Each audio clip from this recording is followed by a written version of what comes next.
Greetings, Battle Brothers. It's me, Aurelia Tempris, Defender of the Golden Throne and Servant of Humanity. Thank you. Thank you. Thank you for your patience. Oh, hang on. Ah! I bumped my mic. It's okay. We are here. I apologize for the delays. I apologize. It was, I won't lie. I won't say it was out of my control. But we are here now. We are here now, and tonight we are going to be building some Age of Sigmar minis. And then, I have an Age of Sigmar video that we will watch tonight. We will watch it. Sanguini's keeping me busy. Yeah, among other things. Among other things. I was in a very involved discussion talking about some issues that I'm having with High Lords. The High Lords are particularly bothersome. And, you know, there's a lot of stuff we gotta take care of. So, in any case, I think, I don't know, should we get more, like, chill music?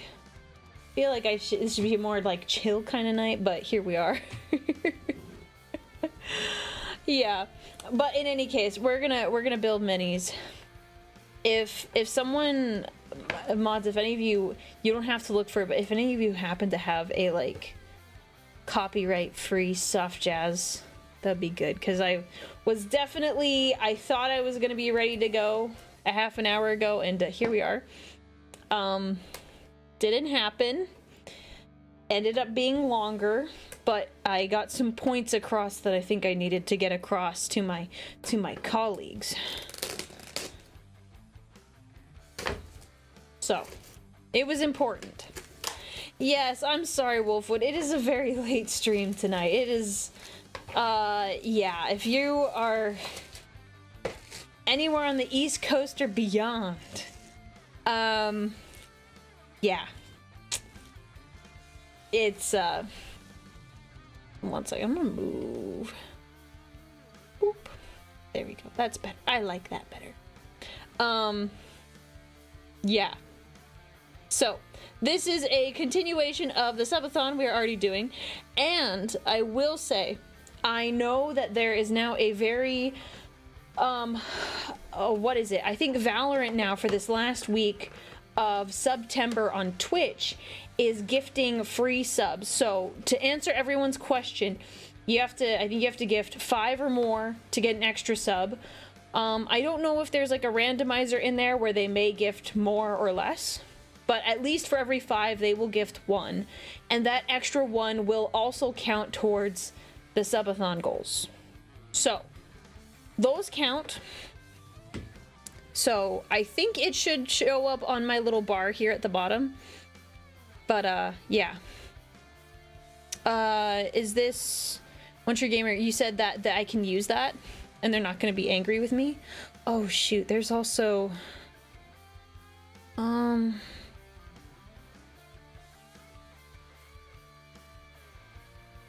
wow. There's also a thing.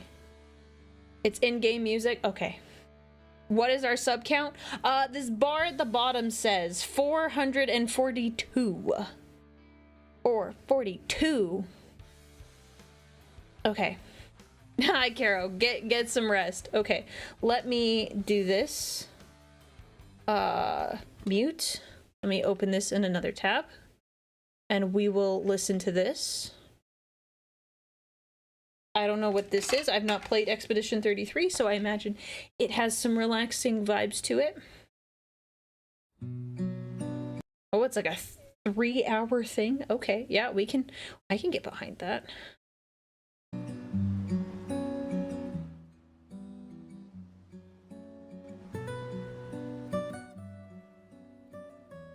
Do we like this? How's the volume?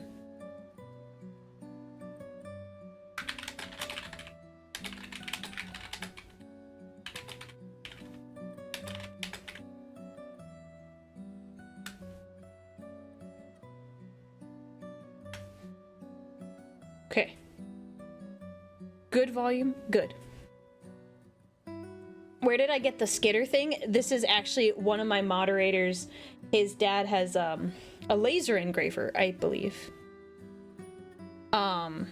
So he made it for me. It was very nice of him.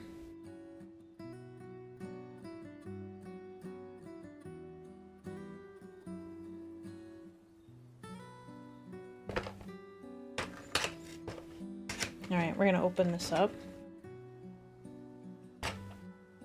Not made any Age of Sigmar minis.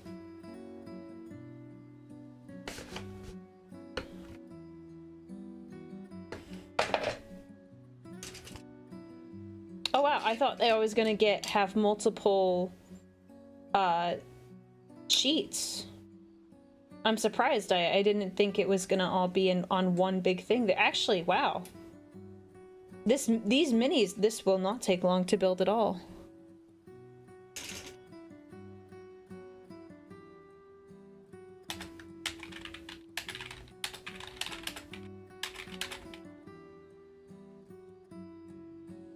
Hello, hello.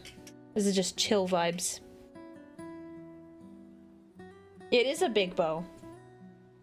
If it's probably some sort of longbow, those things are massive, even the ones in real life. So.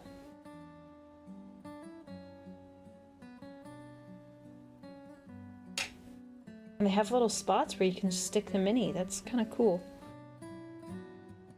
I do be kind of snoozing.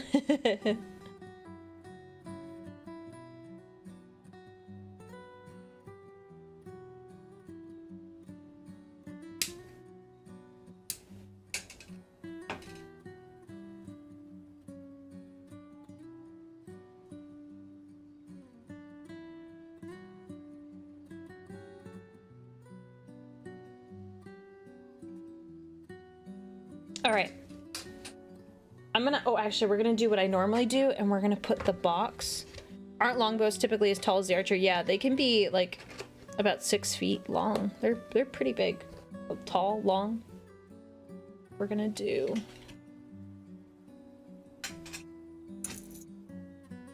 I'm gonna move this here. Put the box here, because everyone inevitably asks what I'm building.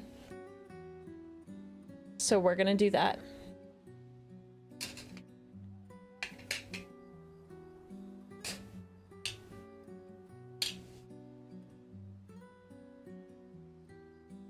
All right, what do we start with here?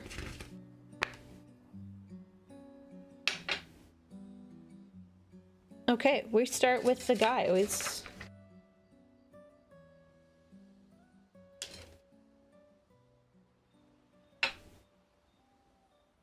Box.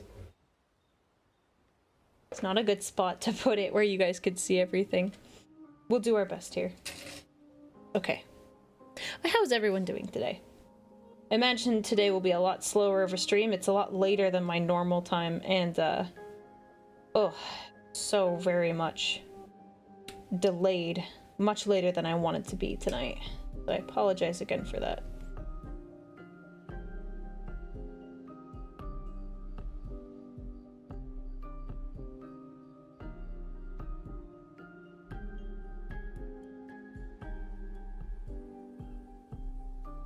Cut.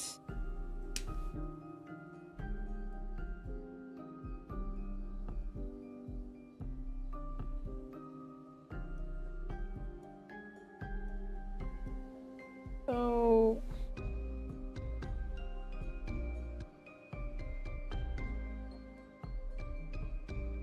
does his foot, what do I cut here? Okay, do I keep this post? Okay, I do keep that, so I don't cut that. I was looking at that, I was like, do I cut that? I'm not sure.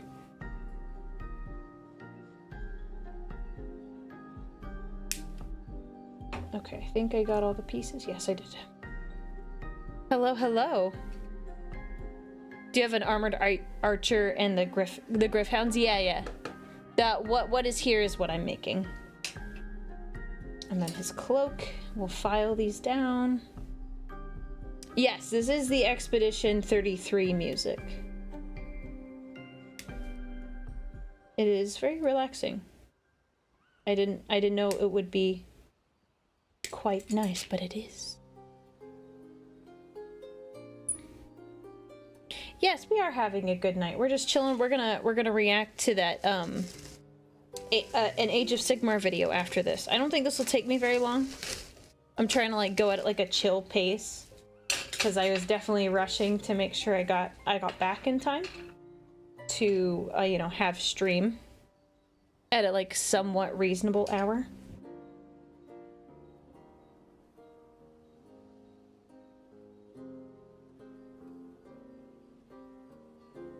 I think I'll need to adjust my camera position for the next stream.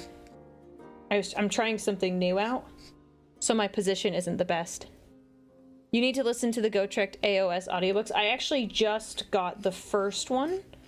I was going to listen to it when I was driving today, but I didn't have time to download it before I had to leave. But I will download it now that I'm back home.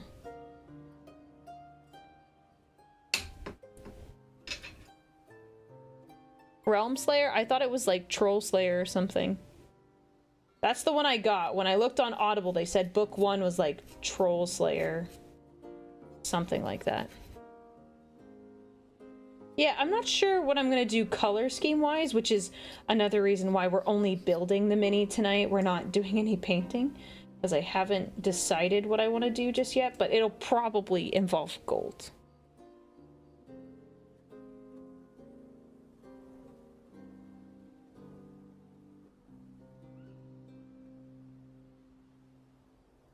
Realm Slayer's in AOS, Troll Slayer's in Old World. Oh, okay. I didn't realize there were different books. Okay. Like, not different books, but different, universes for Gotrek and Felix. That is very confusing. That's gonna be a pain to buff out, but okay.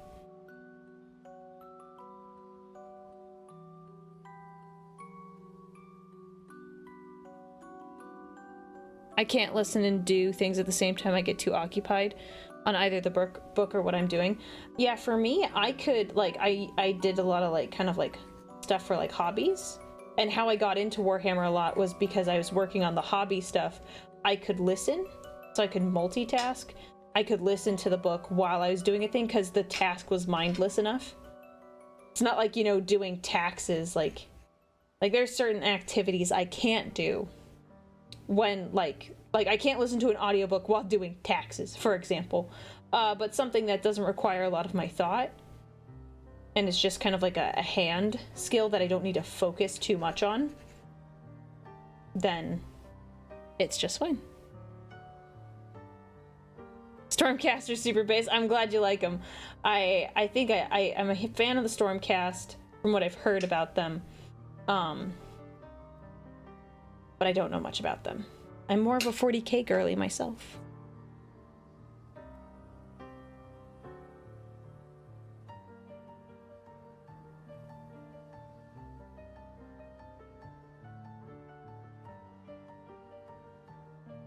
How Aurelia got into Warhammer 1 hobby stuff, 2 hubby stuff.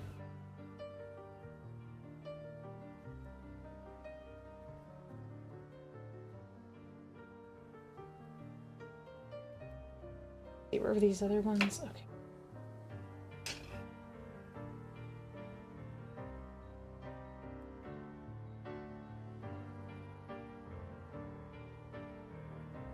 Stormcast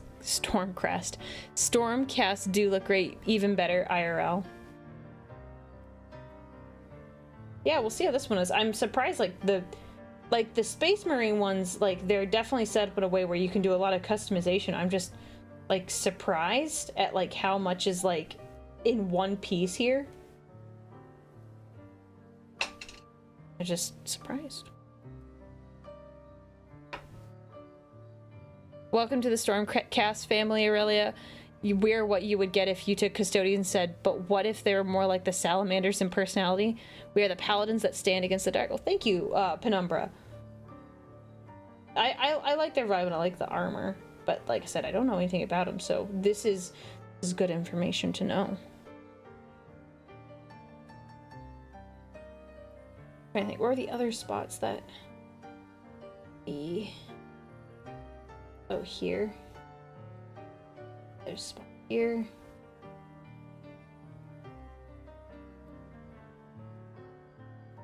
No, old man. I think what do you mean you can't paint because you're an old bag? That doesn't sound like that sounds like an excuse. Nothing. You cannot be stopped from painting. I mean, you can, but I don't think being old is keeping you from it unless you've got some like joint stuff. Man, you can't see the work I'm doing because I have to like turn this way and do it over here. Sorry. Sorry, new setup. I think I gotta bring it forward a little bit so I can see this better and you guys can see it. You have nerve damage in your right hand. Oh man, I'm sorry to hear that. Time to learn how to do things with your left hand. Right. So this is just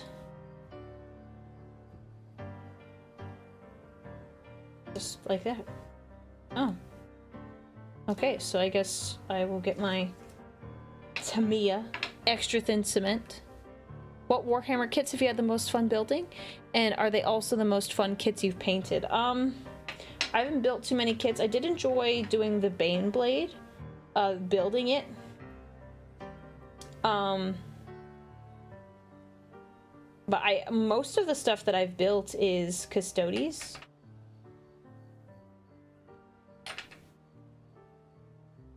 So in terms of painting, like, it's nothing like too crazy different. Like, they're not very unique.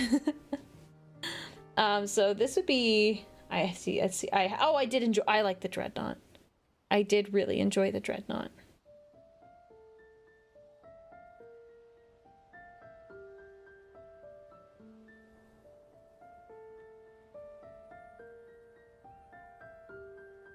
That plastic cement makes my green sweatpants look purple?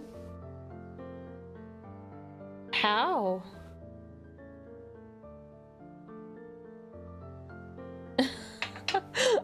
Stormcast is very fun, and like Space Marines in 40k, there's a ton of subcultures for the army. Personally, I find my Stormcast as Astral Templars, all forged from the souls of brave and heroic barbarians. Think if Space Wolves moved to Kislev, that's them, but with much better color scheme, burgundy and gold. Ooh, that sounds nice, Penumbra Skeletor. Thank you for the bits. That sounds very nice.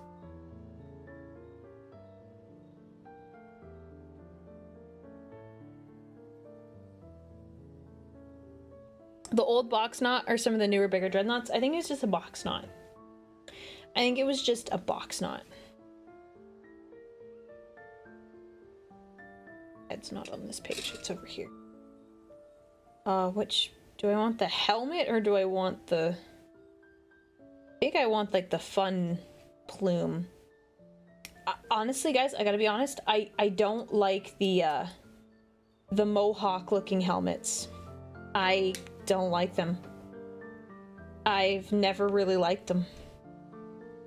What a great way to spend the evening, eating yogurt, watching stream, and playing Space Marines. Yeah!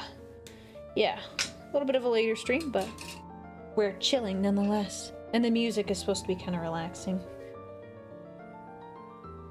I picked the wrong day to stop sniffing Tamiya plastic cement. Was it that bad of a day? I know what you're referencing, though. I appreciate that reference.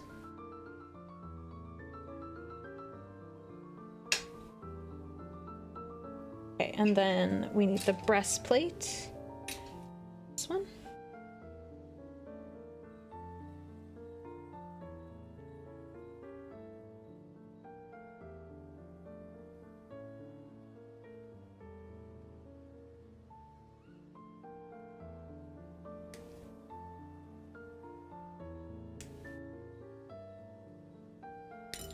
Oop. There we go.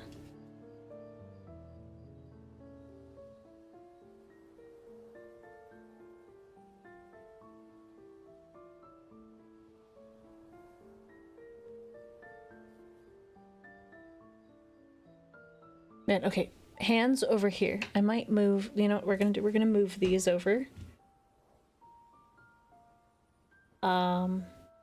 Actually, we'll hide this one. We'll move this over here, though. Because I keep, like, being right here, which is enough to be on the screen, but you guys can't see it because I keep blocking it. Tell me when I block it, please. Please tell me if I'm blocking your guys' view, because I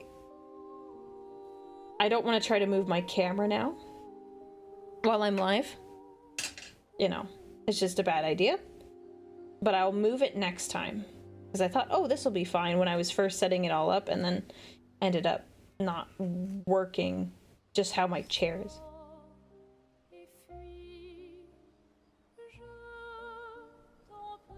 Oh no, it's French.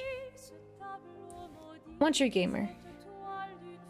Once you're a gamer. You did not tell me there was French in here. No French trigger warning. How dare you? How dare you?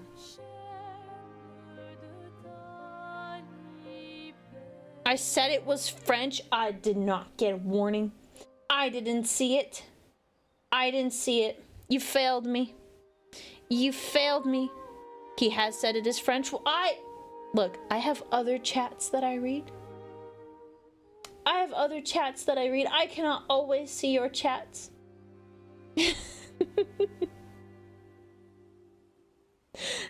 Thank you, Shadow. Sorry. But it's different if it's made by French people versus that's French. French hate is Reddit tier. Well, it's all for the meme. You know, it's all for the meme.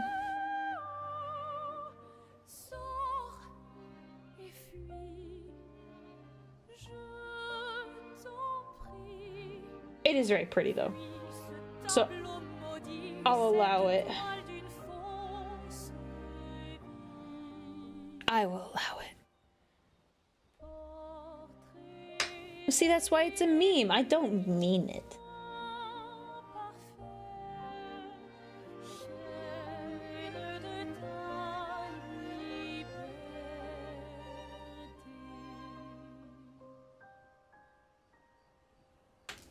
Oh, okay.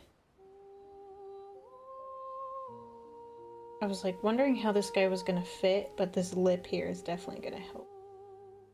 I think.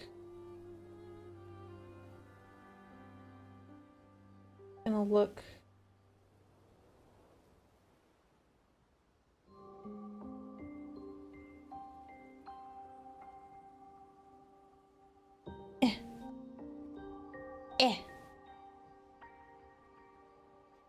Be careful or they will taunt you a second time.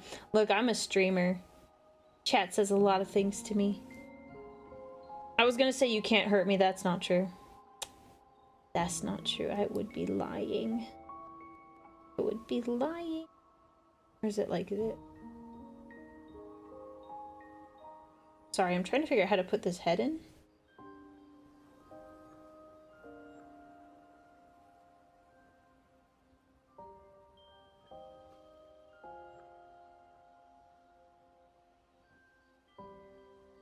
What the heck?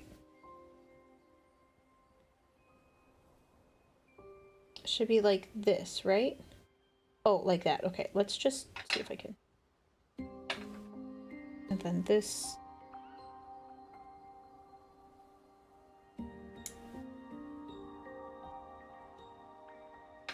We're just gonna goop it up.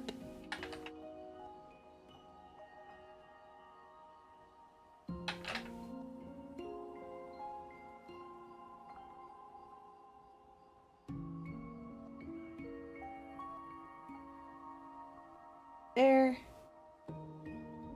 This on, and then we'll adjust his head. I think I got it, actually. I think I got it. We got it. We got it. Hype train.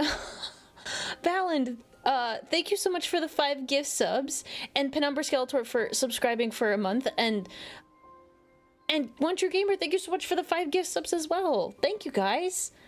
And as we can see, Valorant gave out the 2 gift subs for the 5, so we know it works. We know it works, and I think, did those go to the total? I wasn't paying attention. Did this update? Hang on, I should make this a little bigger. There we go. I think it did update. Did that update?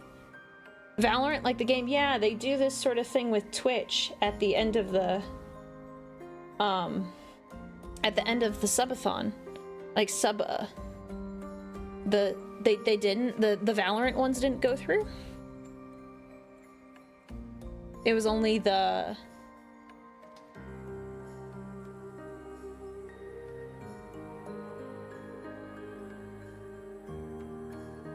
look at the top bar, you probably have a better view. Yeah, I wasn't paying attention to what I forgot. I said the number at the beginning, but I forgot. I'll make sure they're counted appropriately. Yeah, it's at the end of September that they do it. But thank you very much, Valin and One True Gamer. I appreciate it, guys. Yeah, I'll double check and make sure those are counted, because they should count. Tuning to watch Aurelia do some minis while I'm playing Dawn of War 2. Ooh, yeah, we're just going for relaxing vibes. The road to making the Glitch Stars official Warhammer canon. What about Glitch Stars? They're the Vtuber group, right? We're at 442. We're at 456, so that means 510. Oh, well, now I'm gonna be thrown off. Okay. We're at 442 to start off, and topical ointment. Thank you so much for the 5 gift subs. Oh, and look, they gave out 2 this time. Okay, so Valorant does like a random number. So it's at least 1, but it could be more, because they gave out 2 that time. Okay, so math. Oh, and Verondis subscribed with Prime. Thank you so much. I didn't see that. I'm so sorry. Thank you. So 1, 2, 5. So 15, 16, 18, 19. 20.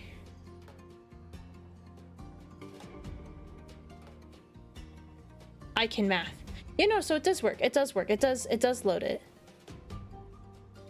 Me and Dan will figure out how to get Aurelia in there.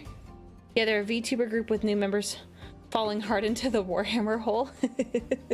Pancreas, no work. Oh my gosh, guys. Oh my goodness. DinoFan, thank you so much for the 10 gift subs. And look, there you go. There's Valorant. Dude. See, this is a good time because the Valorant ones, it lasts until the end of the subathon. So there's like free subs out there. Okay, so I know Luton, I've seen him hang out in her stuff. I have considered doing like a little group like that, but I'm not sure if that makes the most sense. I like having a bit of freedom. I don't know how it all works, but I'm not opposed. I'm not opposed. And I would definitely be very Warhammer. I'm sorry for thinking your game is boring, Mr. Valorant. Yeah, Mr. Valorant is helping you get your rewards. Bricky also has done stuff with Sun Explosion and Mug Host. Oh, bruh. Why? Excuse me? Why did it do that? We fixed it. It's like my camera, so I don't know why it stopped deciding it didn't want to show my screen. It's being weird. We fixed it though. We fixed it. Honestly, kind of surprised Aurelia hasn't already interacted with them. Stimpack has been hanging out with Bricky and Lore Master of Sotek. Yeah, I've been wanting to do something with Stimpack recently. She's just been very busy. And I don't try to, like, you know, I don't want to pressure people or make them feel like they gotta collab with me. So, I keep it chill. I don't want anyone to be pressured. So, we've talked about doing stuff, but who knows?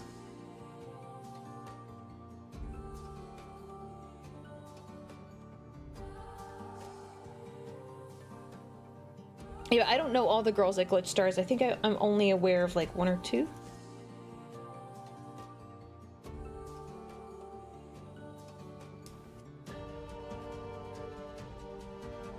Oh, she's their manager. Oh.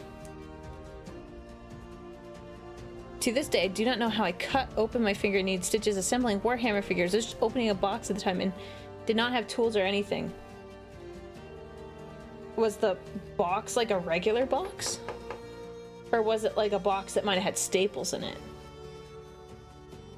I think Sunny and Stim get pushed the hardest by the YouTube algo. Well, that makes sense. It's the only ones I know. Yeah, I'm sorry. There you go. Sorry. I will get this right where I can have my hands out in the middle more. It's just the way my chair is, and I don't want to try to like worry about like adjusting the camera while I'm live. Because you know, that's like how bad things happen. So I'd like to avoid that as much as possible. I'll have it fixed.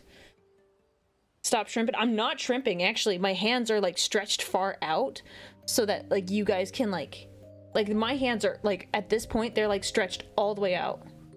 I am sitting upright.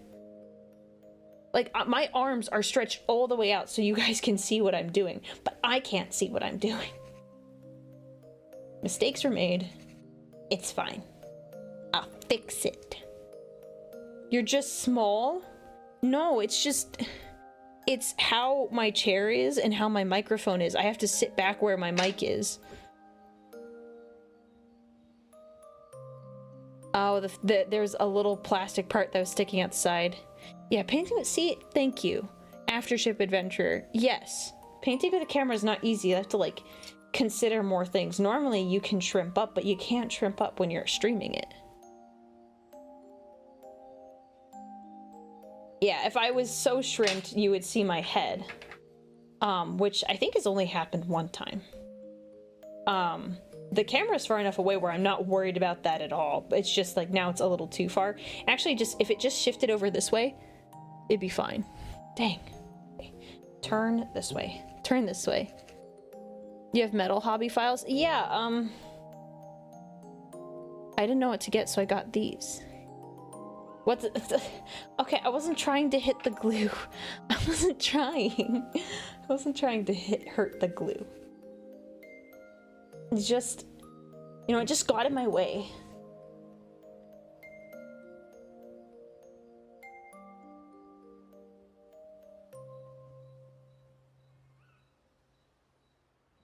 The glue needs to know its place. Well, bruh. Okay. Oh, I see why we need the whole stick. Like this.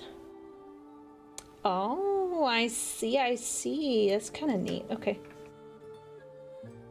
Alright. Over here, Aurelia. Over here. Under the light. Under the camera.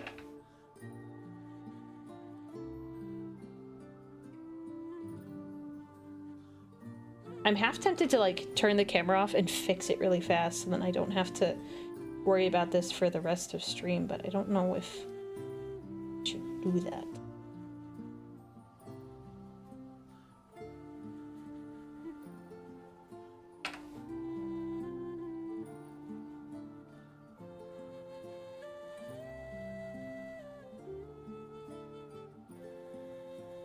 There you go.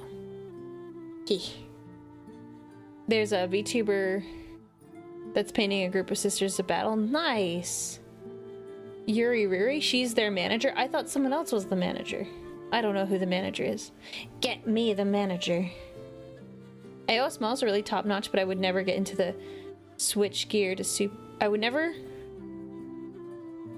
switch gears to super high fantasy setting with gods horsing around and all that. No, that's fair. That's fair. I think that's understandable. Okay, actually, we're gonna fix this because I feel so bad. Let me fix this really quickly. It'll take me one moment. Where is the button? Okay, I'm gonna fix this because it's bugging me.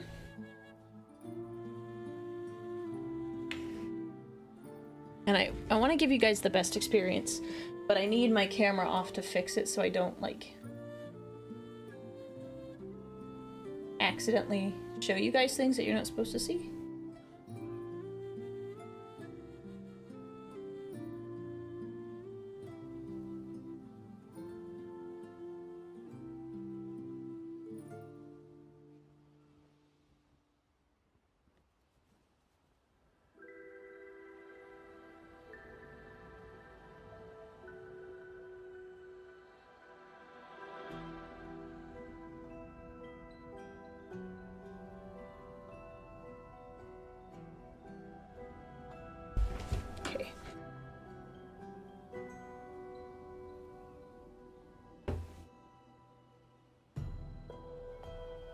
Okay.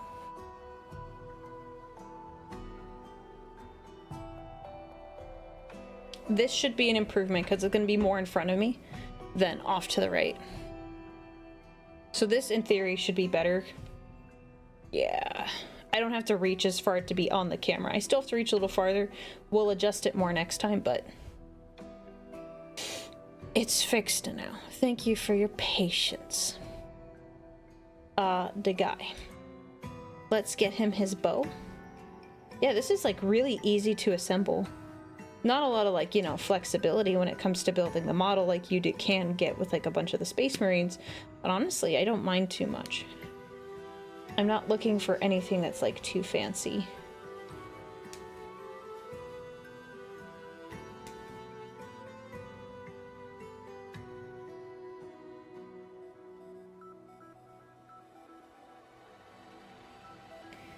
And we cut these off too.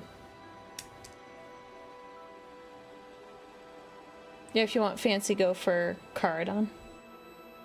Take your word for it. Okay. The file. Yeah, it's still kind of far away from me, but I'm much more relaxed. So see, there's no shrimping happening because I have to stay sitting up so I can be close to my microphone. So this is actually really good for posture.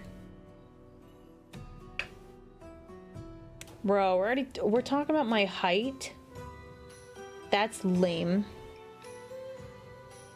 If you want fancy, go with the lizards. I got some recommendations for Warhammer Fantasy minis by Sotek, and he recommended some lizards.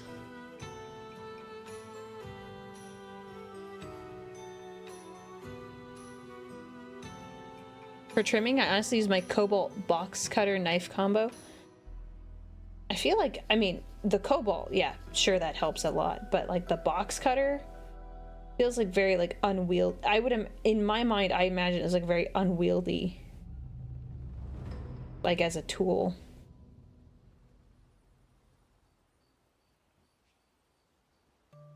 He would recommend the lizards, yeah.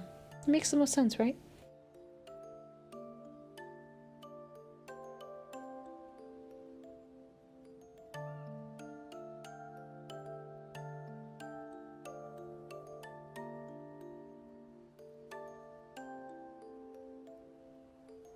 What I really wanted to get is there's, what is it?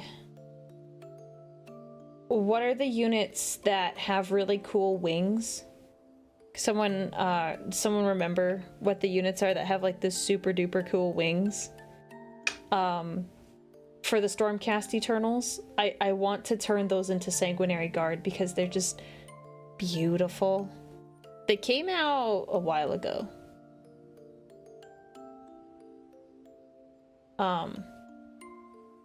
I was just like, wow, I would love to turn those. After the Sanguinary Guard update, I was like, I was really disappointed and sad. They got beautiful wings. The Stormdrake Guard, is that what they are? Or something else? Prosecutors. They're the prosecutors, yeah. I wanted to get some of those, but I was like, ah, for this, like, I should just stick with something simple. Because then I'd be working on minis forever, and I need to finish what I currently have.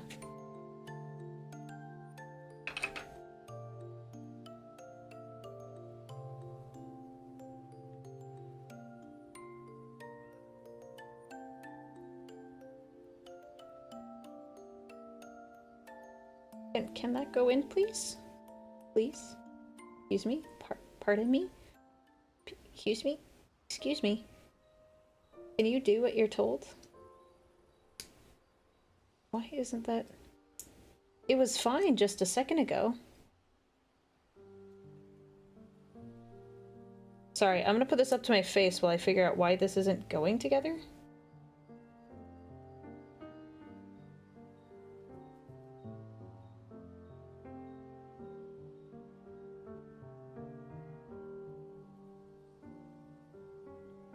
Not pressing in like the other pieces, so I'm like confused. I was like, the other ones went in pretty smoothly.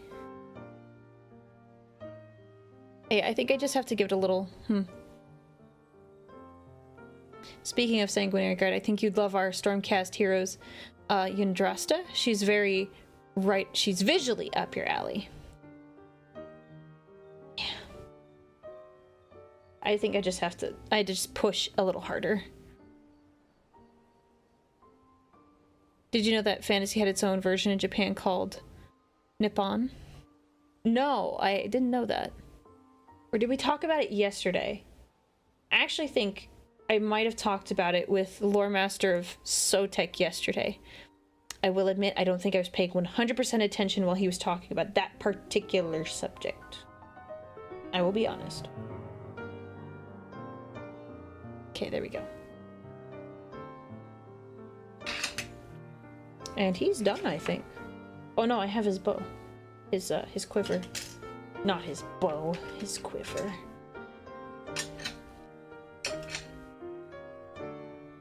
I do like this music. I'm quite fond of the piano music. Aurelia's brain has been turned to mush from all the gaming. Yes, a little bit. Been a lot of gaming, but I was like thinking about it. I was like, I do think I've improved quite a bit, like, from where I was.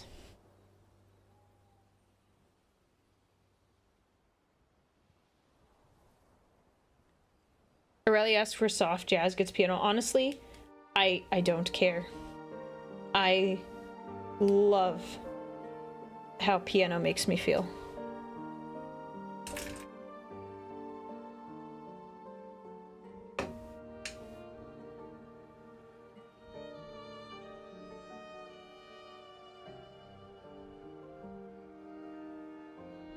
Yeah, piano can be jazz. Not what people usually think of when they hear jazz. I think most people think saxophone when they hear like the phrase or the word jazz. Like jazz music. Piano is involved, but not typically the first thing they think of.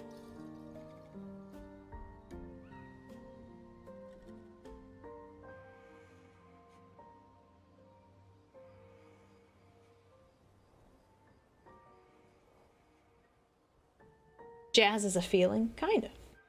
I think a lot of people, I imagine the people who play like in a jazz band or play like primarily jazz music would probably say something similar, that sometimes it's just like the feeling you get, because they'll sometimes play off the cuff and it's kind of wherever the vibes take you.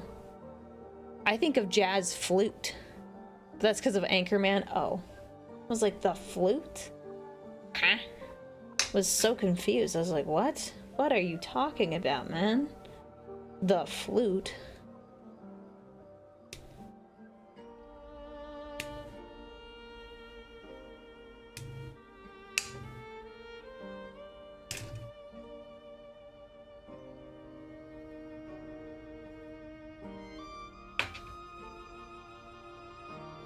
Love me a good violin as well.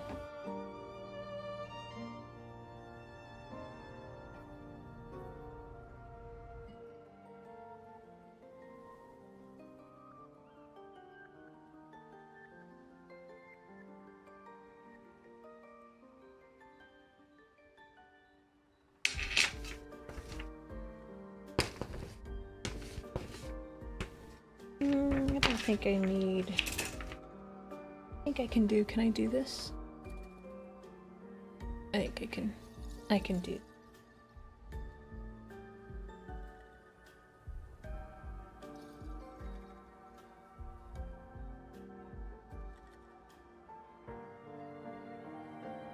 Gonna go together like that.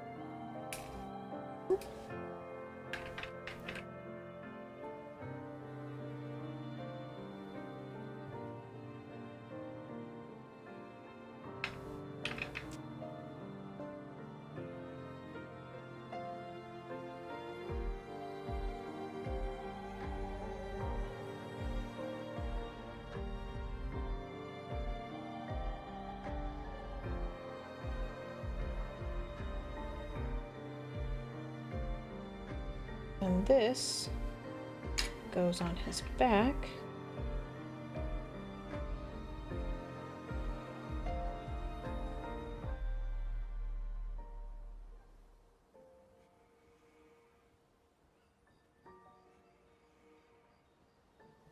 There we go.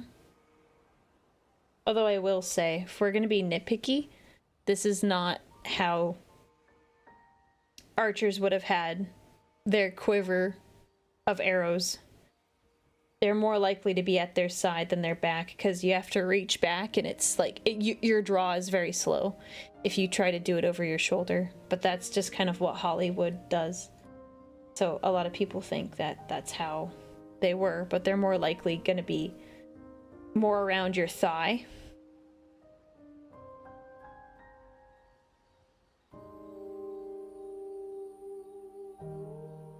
Okay. And we're gonna stick him on his base. Legolas did it, so it must be real. Yeah, because Legolas was definitely a real person.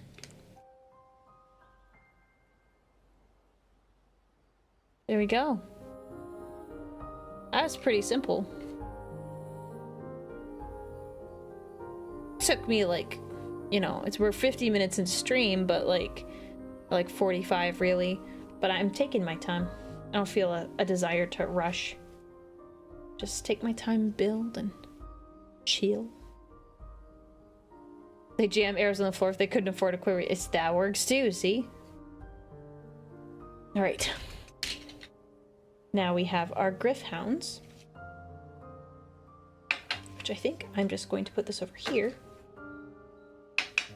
Put this here. Alright. 17, 15, and 16. All these three, okay. I like it when they arrange the sprues in a way that just makes sense. Like sometimes, I swear, I look at the ones for 40k and I'm like, where are some of these numbers? I cannot find them in this big, like, sprue.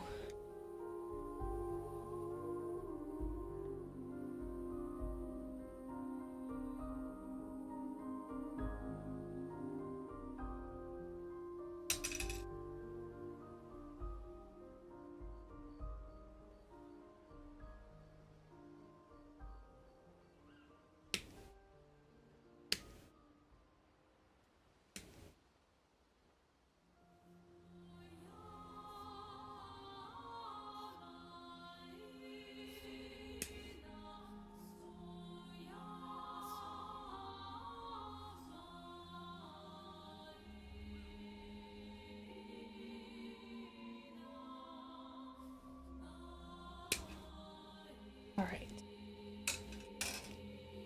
Time to shave this guy. Not really shaving, but I thought it would be funny to describe the sanding as shaving. Now, I will say, I'm gonna say this now. I am not going to be painting the Griffhounds on Monday, because my plan is to paint him the night. I was planning to paint him, but I won't have enough time to do the Griffhounds. Don't want a super long shaving on stream. I just don't want to do a long stream.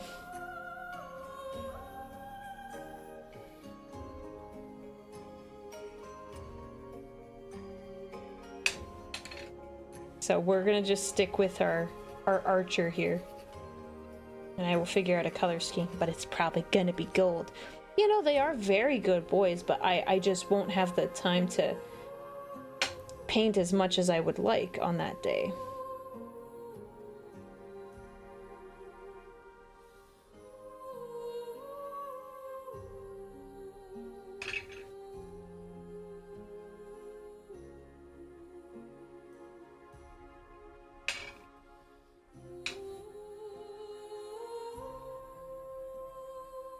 This line here, I can't get rid of it.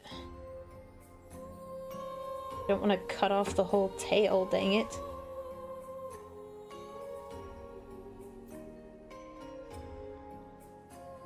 No, they are the goodest boys. They can be patient. I'll paint them eventually. But I thought this was a pretty decent deal for like a kit, like 3 minis for 25 bucks. I was like, oh, that's not too bad. Like compared to like the other things, like there were other minis that were like one guy for $35 and I was like, like,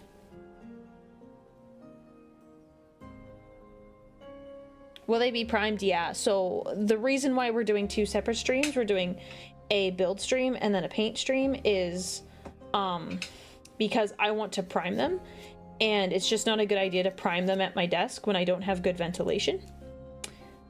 And you know, we'd have to wait for them to dry. It would be a very long stream.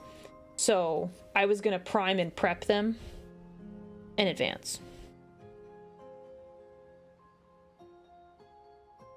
Yeah, we're not gonna breathe in fumes. Don't worry. I'm being smart and safe. I'm gonna go do all that work outside. I just didn't want to do it on a stream where I couldn't go outside to do it. Because the solution would be like, I have to go take them outside, step away for 5 minutes, and then come back for 10, and then go away for another like 5 minutes. I now wonder if Froggy has a primer taste tier list. I don't want to know, man. I don't want to know. I didn't know she had, she tasted her paints until the other day. I'm not surprised, but I was a bit stunned.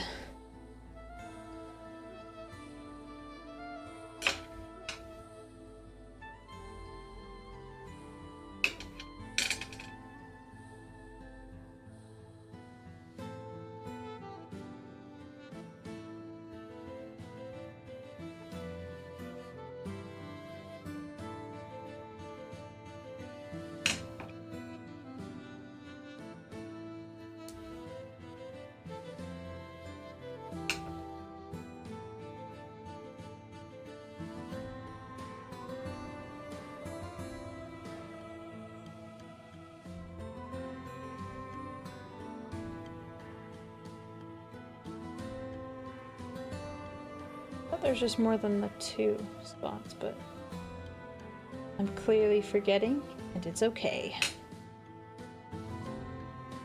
Okay. Start with this part.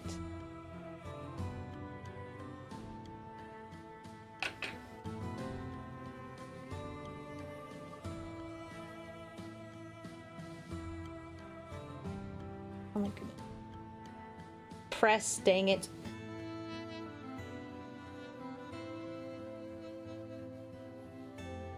There we go. Oh my goodness. I'm sure it's fine to breathe the toxic paint fumes. Does my stream say chilling and painting? Does it? Did I forget? Oops. I meant chilling and building. That's what I meant. Sorry. I meant to say chilling and building.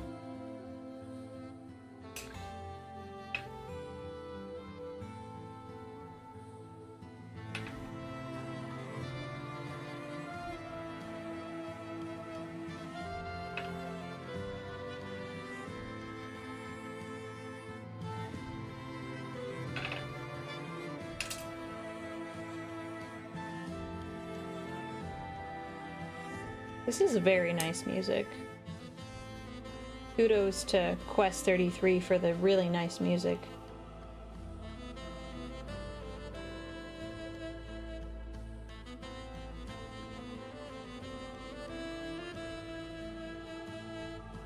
Recently found out that Stimpack licked bleach off her fingers. Don't do that. Don't do that. That's bad for you. That's very bad for you. It seems like it was a small amount, but don't do that. That is bad for your body. That is very bad. Unhealthy. I think I put that on the wrong way.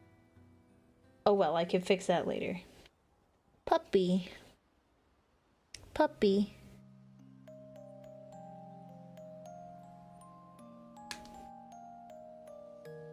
Yeah, you don't want that in your body. We're gonna flip it. It's supposed to be like this.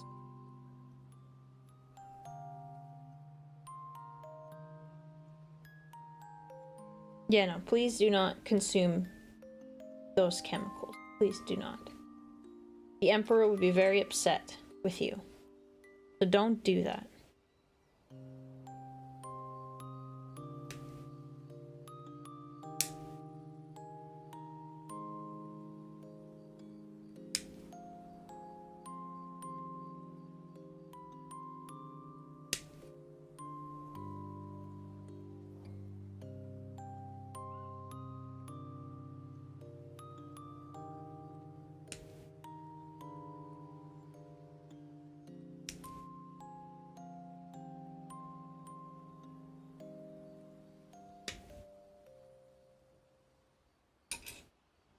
Yeah, don't drink the Nuln oil even if it is tasty. I agree, that's just bad for you. I don't know what I was expecting, but when I was playing Warhammer Fantasy, so playing Total War with Lore Master of Sotek, I was surprised while I was looking around on the map that there is a city called Nuln, and I was like, I guess it makes sense because all of the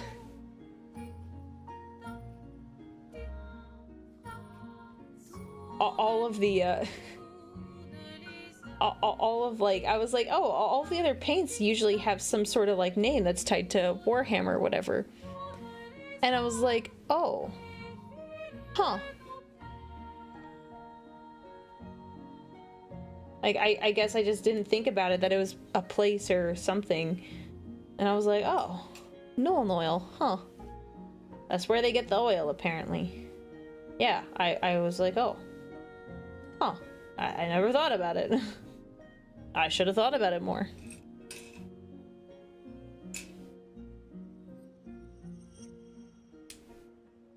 Yeah, we'll try to get it. We'll try to get it.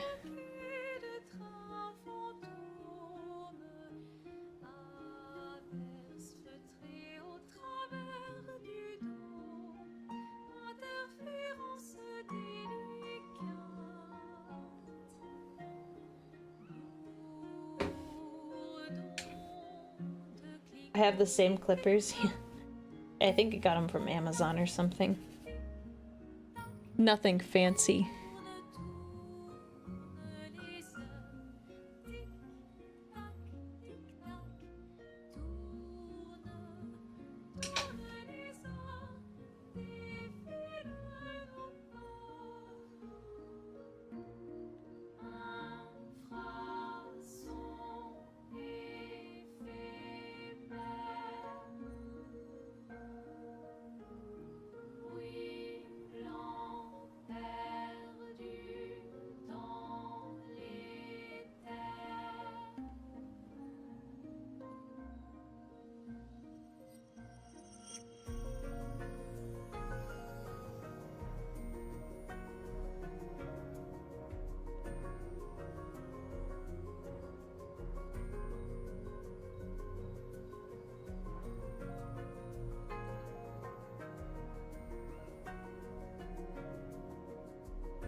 There we go.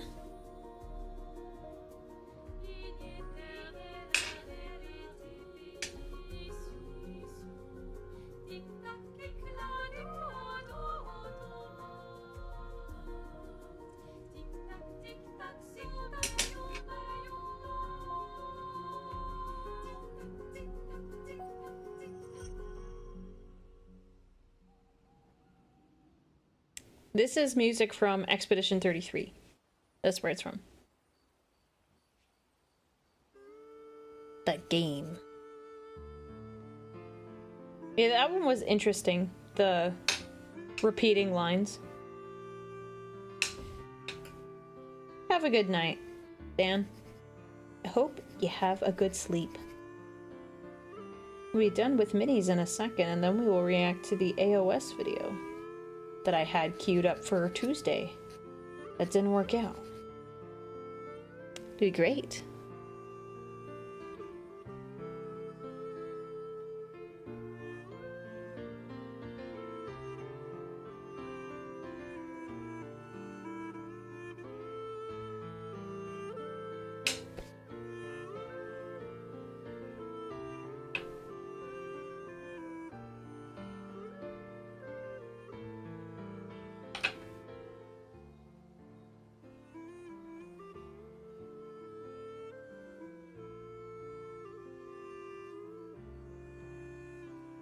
Time for me to head to my third job to funnel more subs to Aurelia. No. Save your money. Be responsible. Be responsible with your money, chat. But good luck at work, One True Gamer. Have a good shift. Have a good shift. The children crave the minds. I'm pretty sure One True Gamer is an adult.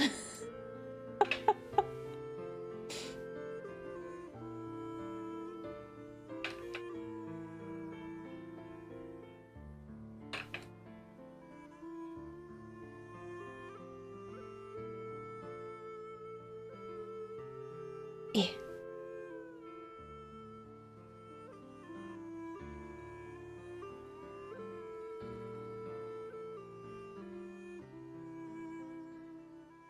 Puppy Part 2.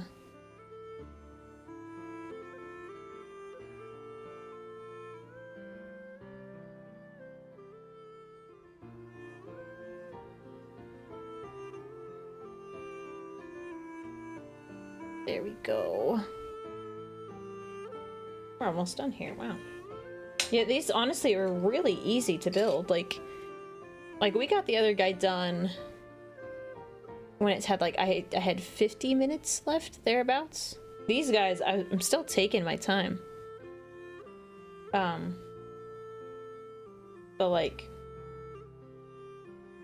15 minutes. Finished one model paint this week, took my entire summer to do it. Well, hey, at least you got one done. That is what is important, I think. Press that.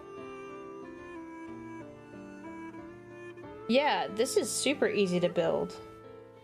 Like, and I'm still impressed. Yeah, like the detail, I was like, wow. Can we get them to do some of the Warhammer stuff? I mean, there is less flexibility. Like, I can't kit bash some of this because it's very particular, but no, we're not gonna clean up all the sprue lines, at least not today. That'll take some extra effort. Puppies. I think, what do you say? Did a good job overall, I think.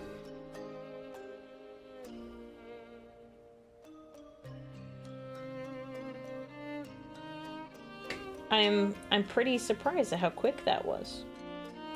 We'll probably just switch over to the screen now. Let me put a lid on this.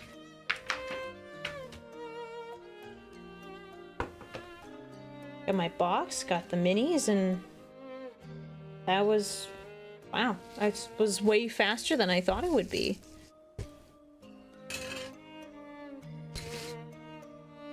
Took no time at all. So here's what we'll do. We'll switch screens, and I will prepare... actually, I can do it... yeah, we'll switch screens while I prep some of the stuff that I need. Then we'll go. Let me switch things over.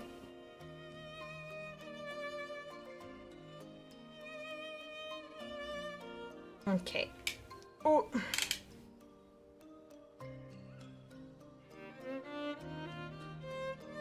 Second. Good. My regular background music isn't playing. 'Tis good. Okay. Turning off a light that I don't need.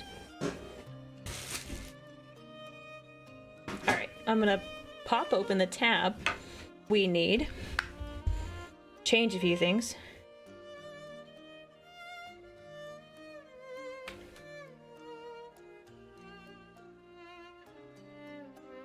I put the video I recommended at the beginning of the subathon, the live stream chat in Discord. I don't know if it's the same one, but we're gonna go with the one that I found. Because I will 100% be honest, I did not look at that.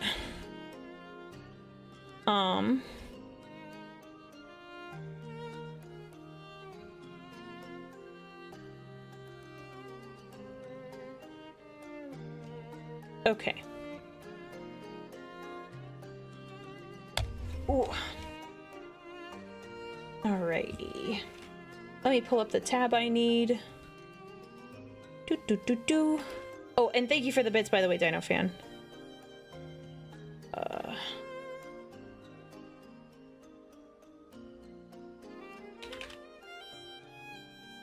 Whoa, why did it auto... I don't like that.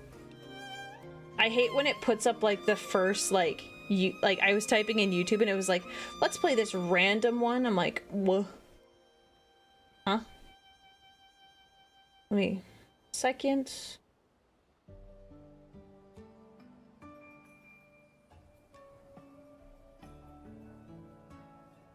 It is...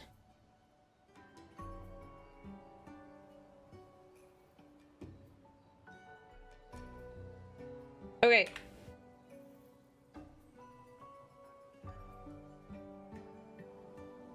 Think I have it.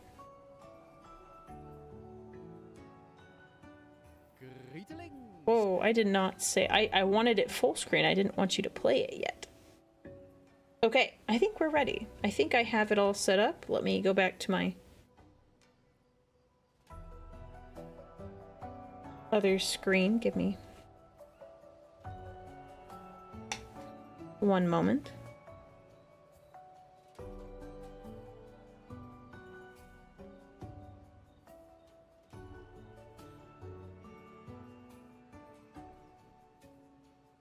Okay.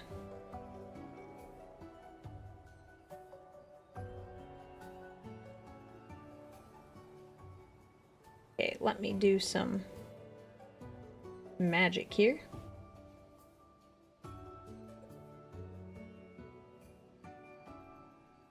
And I'll turn off this background music in a second. I just need to move some things around.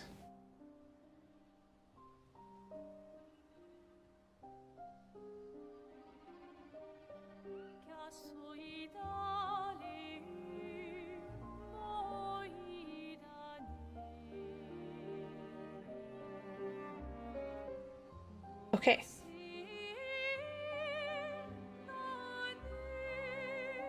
All right. I might need to adjust a few things. Look at that, guys. Look at that. Look at how cute he is. Look at how cute the Steve is. Adorable. Okay, I'm turning up my desktop audio. Okay. Let's see. My name is Turden, and today we're diving into Warhammer Age of Sigma. Okay, how did that sound? Did that sound decent? I wasn't paying attention to the audio levels. Was it quiet? Was it loud? Tell me, how was it? This video is every faction in Age of Sigmar explained by Thuridin's Tales. A little quiet. Okay, I'll turn him up.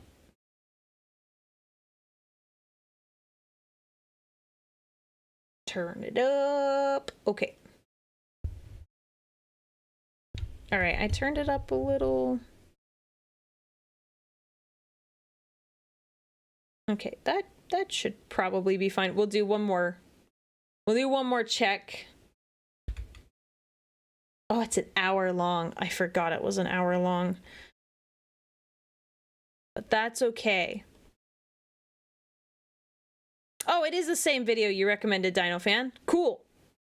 Perfect. I already had it selected. Greetings! My name is Turden, and today we're diving into Warhammer Age of Sigma. All Alright, was that better? Oh, it might have been too loud.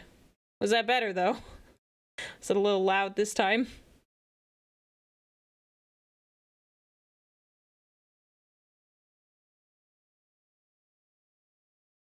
Much better? Good. Good, good, good. I'm shocked it's only an hour long. Well, we'll see how this goes. I'll be heading off to sleep. Hopefully I catch you tomorrow. Yes, yeah, tomorrow will be Vermintide. Never played before, so I gotta play the tutorial tonight. Oh, I got a lot of stuff to do. Okay, so let's get started. Thoradin's Warhammer Age of Sigmar, every faction explained. I will not be watching like every single video, guys. There's only so much we can do, and unfortunately, as a consequence of me not being able to start on time, I am limited on what I can reasonably react to, but we may watch stuff later. So, yeah. All right. We're going to restart it one more time. Greetings! My name is Thoradin, and today we're diving into Warhammer Age of Sigmar. A setting that I love a great huggy bunch. Love the minis, love the stories, the love minis are really pretty. Everything about it. However, let's not yeah, she looks great. Bush. It's also a very deep setting. With a lore so convoluted and tangled, it would make even Vatividia blush. Previously, I did my best to give a bite-sized introduction to the setting. Go watch it if you haven't already. But today, we're getting into the factions. The armies you can actually bring to the tabletop and annoy your friends with. Now, this won't be an exhaustive deep dive, unless you'd fancy sitting here until our fragile mortal shells crumble to dust, but think of it as a quick primer. A foot in the door for James' workshop to break into your house and steal your savings. Longtime viewers will know this video is actually a compilation of a series I've been working on for way too long, where I cover the factions by each of the 4 Grand Alliances. And now I've stitched them all together for your viewing pleasure. So if the audio quality fluctuates a bit here and there, and it sounds like I recorded some parts at different times, and sometimes even in different rooms, that's why. The dark arts of sound engineering continue to elude me. I know not all of you will have like a favorite faction, but say some fun stuff if your favorite faction comes up.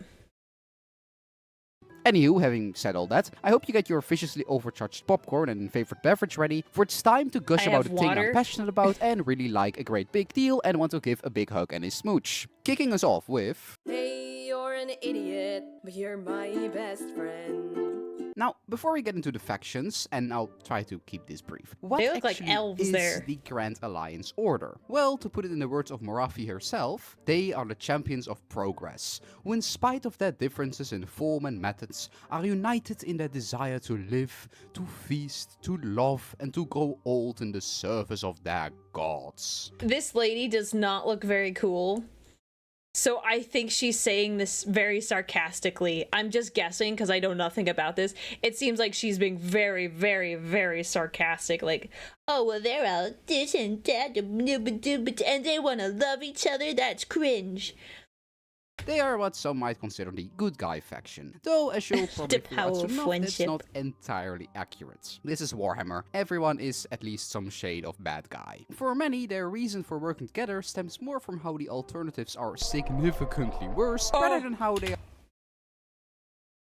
Hang on. Working together stems more from how the alternatives are significantly... Ooh, what? That's a mini? That's terrible. Oh my gosh, and it is terrible. His skin is quite actually being torn. And there we go again, more nipple piercings. I'm so sorry for that guy. That is... Oh... significantly worse, rather than how they all love to sit around the campfire and talk about their favorite anime together. Infighting is far from the norm, but it's not entirely uncommon either for a wide variety of petty reasons. Regardless, they're still the most likely of the 4 factions to actually build things up and cultivate them, rather than just burning it all down for the laughs. Okay, but let's not waste any more time and get right into the actual meat. Kicking us off with... Yeah, the guys. So let's start off strong with the poster boys and girls. Now, I've already kind of gone over them before, but to reiterate, during the Age of Chaos, as Archaon and the gang were dumpstering everything, Sigmar would occasionally take a look at the realms and see if he could spot anyone who was still holding out. Once he did, he'd put a little pin on those who were the most heroic and would eventually yoink their souls back to Azir once they inevitably died. Then he'd take these noble souls and reforge them anew into his chosen warriors, immortal soldiers that had the power of the storm flowing through their veins, and who would play a big role in Sigmar's eventual counterattack, as these Stormcast would serve as literal shock troops and rapidly conquer several important realm gates, cities, and other points of interest. Now, being a Stormcast isn't just about brawn. Sure, if you could beat the snot out of a Chaos Warrior with his own arm, you had a decent shot of attracting Sigmar's attention, but he also recruited from the wise, the magically gifted, and even the odd generous farmer who shared his harvest with those in need. Oh, that's kind of cool, though. There's more to heroism than just flexing muscles. Yes. That is not to say that they couldn't still absolutely crush like a tin can if they wanted to, but the Stormcast are taken from the best and brightest the mortal realms has to offer. They are not just unfeeling, angry punching machines, okay, that's but actual people with actual lives. At least they start out this way. Because there's always a catch to immortality, and this is no different. Each time a Stormcast bites the dust, they get a free ticket back to Azir for a makeover. A pretty nifty party trick, and it essentially lets them respawn an infinite amount of times. Unfortunately, every time they do so, they lose a little part of themselves and come back changed. Yeah, sometimes that's it's not something surprising. cool, like talking with a voice of booming thunder. But more often than not, they lose pieces of their memory and personality. They might forget the face of their children, the taste of their favorite food, or even what their favorite food is, over and over until they eventually just turn into unfeeling androids, devoted only to the cold, methodical tides of war. This obviously causes them no small bit of existential dread, but they keep trucking on because they know that if they falter, most of the mortal realms will probably follow in their wake. They are, after all, heroes true and true, and not one of them would ever turn their back upon those in need. As for sub-factions, they are divided into storm hosts, autonomous legions with their own cultures and vibes, with some examples being the Hammers of Sigmar, for if you like vanilla ice cream and plain cheese pizza, the Hallowed Knights, for if you like praying that good word, and the Astral Templars, for if you are really, really, really into the Monster Hunter series. Coolest model? Yndrasta, the Celestial Spear. Okay. Because who doesn't This is one of the models. No, that would be...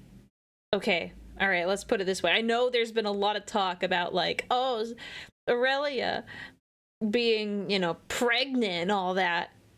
But, like, that would be, like, the perfect mini for, like, a sanguineous Aurelia child. Hold on, what buzzkill? You've not been here. You not been here. You not been here. You missed it. You missed it on Tuesday. Chat wrote a tweet and they wanted me to say that I was pregnant with Sanguinius's child. I'm dead serious.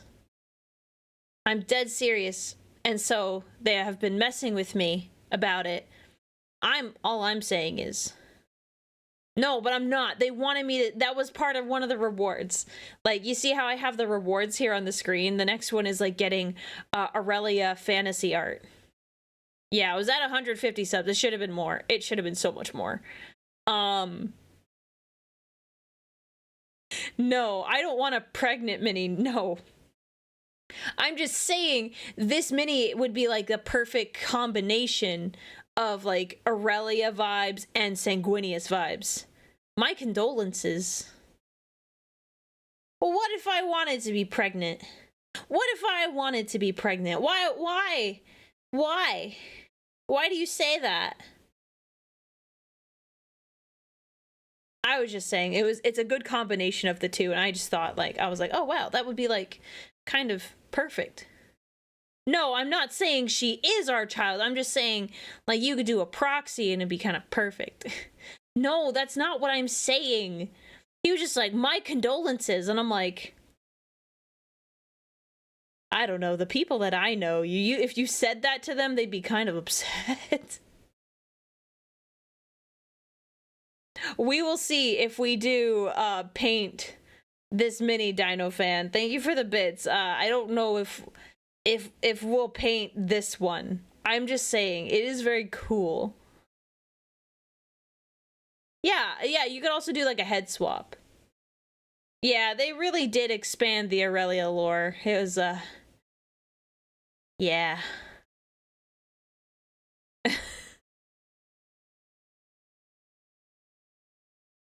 No, I don't want to be a I do have some Femstodes minis. Well, that's besides the point. But all I was saying is that she's the perfect combination of the two. Of giant women in giant armor. I own a musket for home defense, since that's what the founding fathers intended. So Captain you have Rex, your thank you for the hulking sub. superhumans in golden armor. But Thank you what very about much. the regular folk of the mortal realms? What about the average Joes and Schmoes who can't count on magical resurrection or lightning magic, but just on their trusty spear and a bucket of gunpowder? Well, the cities of Sigmar have got you covered. Way back when the Stormcast were in the process of reclaiming bits and pieces of the realms, Sigmar opened the gates of Azir and sent through countless expeditions with the purpose of rebuilding all this newly gained territory. A few turns of Civ later, and these ramshackle fortresses had turned into massive multicultural metropoles, where That's elves, pretty dwarves, great. and humans That's are all pretty working cool. together in the name of not being eaten by something bigger than them. Now, living in the mortal realms obviously isn't particularly easy, but this is no Attack on Titan situation where scared peasants are hiding behind their walls from the big bad. Plenty of these cities are actual, cities, not just glorified fortresses, with shops, taverns, libraries, and residential districts. Hell, most folks living there will probably go their entire lives without seeing a demon or orc. But if trouble does rear their head, for these them. cities are still more than capable of defending themselves without their big brothers around. Regiments of soldiers will take up arms in a heartbeat, using the divine trinity of fate, steel, and a lot of gunpowder to make whatever's threatening them regret waking up that day. Their biggest cities include Hammerhall, a city that's so large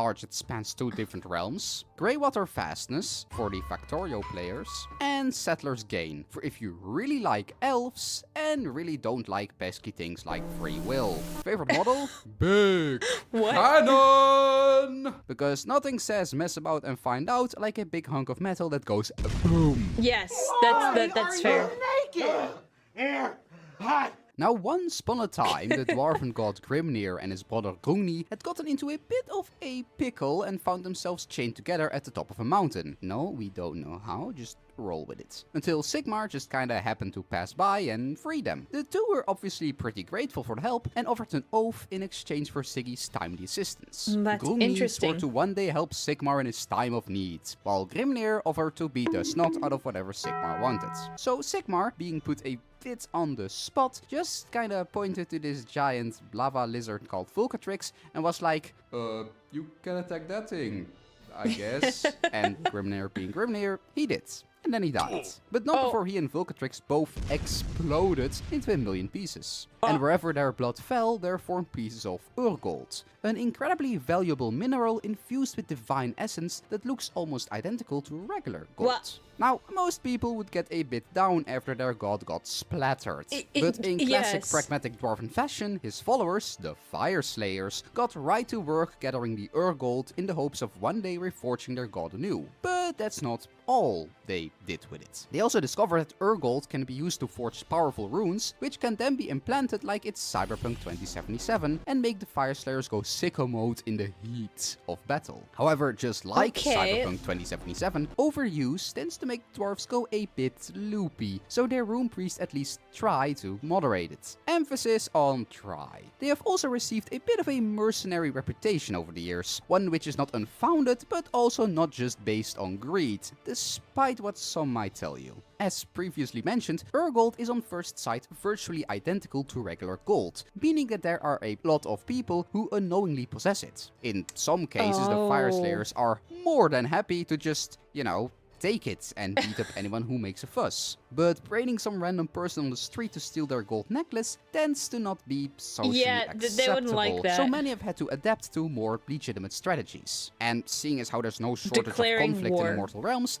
this tends to be through mercenary work, with great warbands of Fire Slayers setting out to unfamiliar lands, ready to throw the lot in with whoever is willing to pay them the most. Even if those who do almost certainly don't know what they're actually paying them with. They are also besties with the children of Vulcatrix and see them as beloved pets. So, that's kinda cute. For Yeah, that is sub-factions, kinda you have cool. I the kinda lodges, like that. basically clans Big that dragon span mount. multiple settlements and cities, with some examples including the Lofnir, who really like their magma troughs, the Greyfeard, who are especially into the whole mercenary shtick, and the Hermdar, for if you want to stick it to the bourgeois. Favorite model? The naked flaming dwarf man. You You know the one. It's Monopoly. Invest inside some I don't property. know the Start one, a but it did corporation, not make have a lot of logo, do it clothes. properly. So yeah, you got your immortal warriors fighting to reclaim lost lands. You have your regular Janes making a stand against darkness. You have your flaming dwarfs fighting whoever and whatever to one day reforge their god. But you know what's actually important? The thing that actually matters? Elves. Money. And Oh. lots of it. And the Caradron overlords know this. The KO, as I will be referring to them from now on, were once regular boots-on-the-ground dwarves that lived in Kamon, the realm of metal. Dwarves being dwarves, this suited them very well, at least until the thing that happens, and they suddenly had a lot of demons on their doorstep. Yeah, that's very pretty eager bad. to get a piece of dwarf souffle. Some tried to make a stand, but the more reasonable among them realized that they had to skedaddle as soon as possible. Problem being is that there wasn't really anywhere to escape to. Chaos was quite literally everywhere, so wherever they fled, Mr. Big Nuts over here would soon follow. Mr. But as Big it turns Nuts. out, the dwarves are technically one step ahead on this, as they had recently begun construction of these flying sky facilities that were used to refine and research this newly discovered floating mineral called ether gold. So most of the dwarves did the reasonable Are they thing, like and over time these facilities blimps? would become bustling centers Oh. of trade and civilization, the Oh. skyports. Oh, These days, wow, the okay. KO run a meritocratic, pragmatist steampunk society high up in the skies of the mortal realms. Governed by the Code, a ginormous set of rules and amendments that talks about everything from import taxes to the exact viscosity of beard oil, they set out on massive sky fleets all across the realms in search of I commerce do like their and armor and their riches. helmets. It looks Though, pretty cool. Rest assured, they are not above coming up with their own unique interpretations of this code when the opportunity to make dosh presents itself.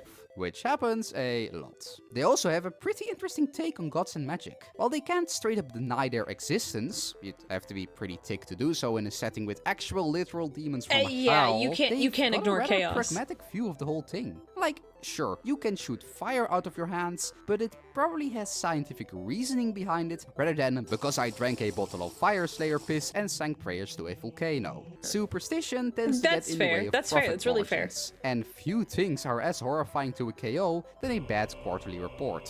As for their major skyports, you have Barak Nar, the science team, Barak Urbas, for if you want to be a rich bastard, and Barak Mornar, for if you want to yar har fiddle-dee-dee. Coolest model? All of it.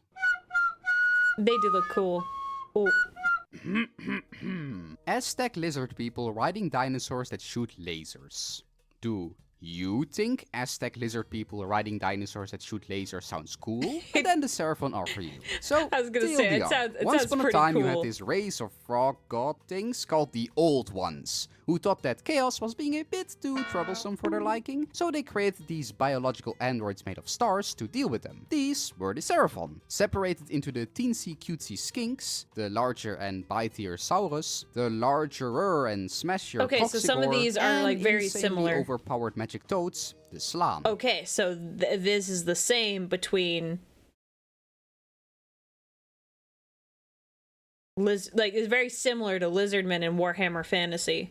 Then they scribbled some basic instructions on a napkin which they called the Great Plan and pissed off to the store to get orange juice, never to return. So now the Seraphon are just kinda chilling out in one of the mortal realms' 17 jungles, occasionally blasting demons with space lasers and trying to figure out what the fuck the Old Ones were actually trying to do. Their handwriting is apparently quite atrocious. I like the They toad. also aren't exactly I well love springs chubby of empathy, toads. owing to the fact that they're cold-blooded lizard people androids. So while they have a nominal alliance with the forces of order, this is more due to their absolute hatred of chaos rather than anything else. They're more I can than get willing behind to that. bite It's your head very off base. if you smell even 0.2% to chaos-y for their liking. Except the skinks. They're actually kinda cute. I like skinks. And also dinosaurs. Lots and lots of dinosaurs. For their factions, they are divided into constellations, with some prominent ones being the Fangs of Sotek, for if you want to actually give this friendship and peaceful coexistence thing a shot. The Coatl's Claw, for if you absolutely do not want to do that. And Dracotion's Tail, for if those OP magic toads weren't quite as juiced up for your tastes. Favorite model? A close tie between the humble skink Starseer and the Saurus Scar Veteran, because of the reasons stated above. Laser. Okay, so imagine yourself this I'm so for a sorry, that was moment. loud. You're just some regular guy or Sorry. girl or neither, whatever you're more comfortable with, living in some small sleepy fishing village in the mortal realms. One morning, you're just sitting on the pier with your best mate Alfred, catching the occasional tuna while bantering and having a grand old time. Then suddenly, like 15 horse-sized eels emerge from the water, accompanied by a mob of eyeless pale people and a massive turtle who stab you and steal your soul. This is about your average Idoneth meet and greet, but let's take a step back real quick. So way back when the old world got better to mush, Slaanesh ended up basically eating every elven soul in existence, which didn't particularly endear them to the surviving elven gods, who took advantage of Slaanesh's groggy state to lure them to the dimensional equivalent of a dark parking lot, kick the snot out of them, and have them spit all those souls back out. Man, I really wish that was a 40k thing. That's absolutely... Okay, I need to read that, because whatever that is, that's amazing. Amazing. The elven god Teclis then used these to create new elves, with his first creation being the Idoneth, who were relatively stable, except for the fact that about 99% of them were born with incomplete souls, which left a big chunk of them as Namarti, blind husks who lived short and miserable lives. Oh, that's terrible. Teclis tried to immediately control Zeti's creations, but with a bit of help... So you could say they were all gingers, or partially gingers. Because they did have some soul, but were missing a chunk. From Uncle Tyrion, they managed to escape to the ocean depths, where they set up shop as the new underwater head honchos. Bald as it gingers, turns you're out, right. even a Reaper Leviathan can only do so much against the liberal use of power word disintegrate. Nowadays, the Idoneth are rarely seen, but far from inactive. They can usually get by just fine in their underwater enclaves, but do occasionally pop up to the surface to resupply on soul juice. This tends to be through way of raiding coastal settlements, but they're not particularly cruel or kill crazy, so depending on what enclave you're dealing with, they might leave children and a good chunk of the population intact. This has obviously made their alliance with the forces of order a bit awkward, but they're just as likely to smack around chaos or greenskins, so they largely let it slide. They also have this interesting thing known as the Ether Sea, which is this weird magical phenomenon that allows them to bring a little bit of home with them wherever they go. Unfortunately, for literally every other faction, their home is about 1,000 meters below sea level. So this manifests in the ability to allow their aquatic mounts to move through thin air, cause their enemies to drown on dry land, or get crushed by hydrostatic pressure. Home sweet home. Okay, I'm sorry, but that's insanely busted. That seems very not fair. That sounds very unfair. You're just minding your own business and then you're just crushed into the ground. Like, well, bye. Right? Their biggest enclaves include Nautalar, a city-state built on the back of a giant sea creature, which just goes incredibly hard. Ionrach, It does. if you want to at least try to be sort of nice, sometimes. And Domhain, for if you got that dog in ya. Favorite model, Lotan the Squidman. And if you disagree, well, let's just say those are some pretty bold words for someone in squid shanking range. So, after the mixed results of the Idoneth, I'm sorry. Can we go back? Look at this, guys. I'm sorry. Look at this cloak. Cloak of water? That is so sick. How is this not his favorite mini? I mean, I can appreciate Squidman as much as, like, anyone. But, like, what the heck? What mini? This is amazing. And like, look at this turtle. I am a fire girl, but I can appreciate great minis. That is, oh my gosh. Teclis and his brother Tyrion gave elf creation another go and actually did things a bit better this time with the Lumineth, who were pure, stable, and about everything that they dreamed an elf to be. That is to say, ridiculously arrogant. And when I say arrogant, I mean that they were so lost in their own sauce that they made several magic doomsday weapons just to prove that they could. Not even bothering to hide them away safely, but instead just using them as fancy art deco or glowy paperweights. They're like to no one's nukes. surprise, they almost blew themselves to to smithereens during the Age of Chaos. But they actually learned from their almost apocalypse, and, with the aid of Teclis and the moon spirit Selenar, they now seek to better themselves through strict codes of self-discipline and spirituality, with some being so in tune with the world around them that they can actually call upon the spirits of the realms itself, summoning forth the living manifestation of mountains or the winds to aid them in battle. Though while they went through a lot of soul searching, their egos are still as present and pointy as their hats. Albeit now less in a "haha, nothing bad could ever happen to one as beautiful as I" way, and more in a "oh, you adorable dumb little human, let the grown-ups handle this while you play with your toys, hehe" kind of way. With the frustrating part being that they're tracks. usually right, even if their methods tend to make Scorched Earth look awfully passé. Another fun factoid is that they're all completely addicted to a hip new designer drug known as Ether Quartz, a concentrated piece of Hayish's magic that boosts their reflex and senses up to 11 at the cost of slowly dulling their emotions and humanity. But unlike the Stormcast, who get all deep and existential... Well, do they have humanity even as elves? I don't think they do. I mean, yes, there is a word and a definition for humanity, but do they actually have humanity? I would say no, because they're elves. About becoming unfeeling automatons the more they reforge, the Luminef actually think this is pretty... I would call it elfity. Elfity, because man is humanity, so elfity. And based. And before you ask, yes, Luminef players love it if you make crack addict jokes at them. Their biggest nations include Siar, for if you want to make the US weapon industry look like a joke, Zytrek, for if you want to be the most wizardy wizard that ever wizarded, and Iliafa, for if matriarchal cloning shenanigans sounds like a chill Saturday afternoon. Favorite model? The Skinari Katalar. I let Lucia pick this one. So in today's episode I did of not this like... Wait, hang on.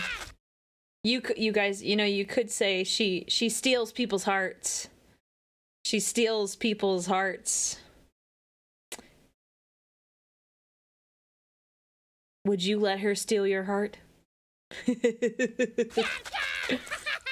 So in today's episode of the Grand Alliance Order Aren't the Good Guys, we have the Daughters of Cain, where the Idenef are at least kind of forced to go on the occasional stabbing, and factions like the Luminef or even the Seraphon are so focused on dealing with threats like chaos that they have a tendency towards collateral damage. The Daughters of Cain are a matriarchal faction of girl boss murderers who worship the elfin god of murder and do about what you'd expect in the name of said worship. They are led by Morathi, the high priestess of Cain. I was like, wait a second, is this evil chick? Man, we're only 20 minutes into this video. He's very good. Who a lot of people are really thirsty for, and who sends the faithful of Cain all across the mortal realms in order to expand their influence or just to stab people for the giggles. Sometimes both. Except, psych, none of that is true. Okay, well, they do stab people, but they're actually being played for a fool by Morathi. Cain is actually long dead. Everything the cult does is puppeteered by her, and she secretly siphons all the juicy worship for herself. Now, you might think that tricking a cult that worships murder isn't the brightest idea, but she recently managed to ascend to godhood as Morathi Cain, so she clearly knows what she's doing. They also have monster girls. She straight up girl bossed that. She girl bossed so hard. Fudge Top, thank you so much for the 10 gift subs. Thank you, man. Bruh, talk about a girl boss. She tricked everyone into becoming a goddess. Dude, I'm sorry, that's crazy, man. Yeah, so the last week of September, Valorant does gift subs. Yeah, they do gift subs. So it's like you have to do at least 5, and then it's like a random number. Allegedly, I don't know if this is true. There's a possibility that they could gift 100 gift subs. And I'm counting it towards the subathon goals, so it would count. But thank you so much, Fudge Top. I appreciate it, man. Goddess goals unlocked? No. No. No. No. Just no. Just no. Of. So basically what ended up happening is that when Just the elven no. gods were taking turns giving Slanesh a fair kicking, Morathi also wanted a few souls for herself. Now, nobody really liked her, and she wasn't even a god at the time, but she did help them out Including with this her own particular son. issue, so they Yikes. agreed. Though, as a final middle finger, they basically only gave her the souls that had been left to marinate in chaos juice the longest, or who were on the verge of falling apart. As a result, the elves she created with said souls are a bit more changed than most, but it's nothing a bit of blood magic can't fix, and at least they're incredibly loyal to her, so she kind of made it work. As for their sub-factions, they're divided into sects, basically religious movements that focus on specific aspects of their faith, with some of the major ones being the Zaintar for if you're really into the aforementioned monster girls, Kailebron, for if you want to be real sneaky beaky like, and the Crave, for if the murder cult of killers who dye their hair with blood wasn't quite enthusiastic enough for your liking. Yeah, you know, I crave more of that. Thank you, Mr. Clean. I'm gonna hydrate. Thank you. There we go. Hydrating. Favorite model? The Melusai Blood Sisters. Because Ooh. I'm just a massive sucker for cool spooky masks. The trees can't be harmed if the Lorexes are. Hey you. Yeah, you. Do you like trees? Do you sometimes go to the park and just get Lorax memes are the best. They're hilarious. I'm sorry. They're just so funny. really angry when people walk all over the grass? Are you a radical ecological terrorist? Well then the Sylvaneth are for you. The Sylvaneth are the ancient fae protectors of the realms, spirits of nature that dwell in the deepest, darkest forests and who follow Alariel, the elven goddess of life, whose spirit song connects them no matter where they Wings go. that look Once like upon tree a time, branches, they were actually huh? pretty chill, only occasionally messing with mortals when they cut down one too many trees or venture too deep into the enchanted woods. But after the age of oopsie whoopsie and a few visits from grandfather, they came out of the whole experience a lot more bitter and a lot more down for extreme violence. Alariel's spirit song having long taken on a more warlike rhythm over its original gentle tune. These days, it's not unheard of for entire towns or groups of travelers to just go missing one day, with nothing remaining but bones and bits of flesh that are being used as nutrients for the forest's many inhabitants. As seems to be a running theme in this video, this has made diplomacy a tad difficult at times. But they usually only go against those who've messed with That's all I'm really learning. In any Warhammer universe, is just like, diplomacy is hard. I'm like, yeah, you don't say. It is called Warhammer. War. She has wings, yet still chooses to ride to war on a giant beetle. Okay, but like a giant beetle. That's pretty cool. Okay, I need to see this beetle. Hopefully there's pictures. What kind of beetle? Is it like a Hercules beetle with like the big horns? Because that's pretty cool, though. nature in one way or the other, and even have a special hatred for chaos. Oh, wait, so there's... Sigmar Is that the beetle? mostly turns the other way. The keyword being I didn't get to see the beetle. usually. Just It is? don't cut down any trees. Is in a mortal Hercules realms, beetle? Or go into any forests.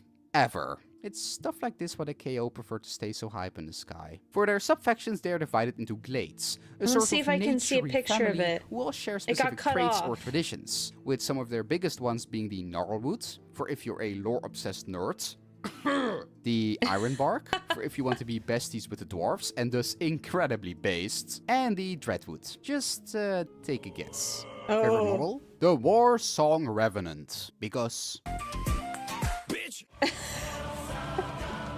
Okay, I'm gonna have to look at this picture of the beetle later. So let's put some very swift groundwork down first. What even is chaos? Well, to make a complicated story a bit shorter, chaos is essentially a dark tumor upon reality, a corrupting influence that represents all that is vile, and it only exists to spread it. A corrupting influence that represents all that is vile. I have a very strong opinions on custodians. What is he saying? Custodians as in like 40k custodians? Or are there other custodians? What other custodians exist?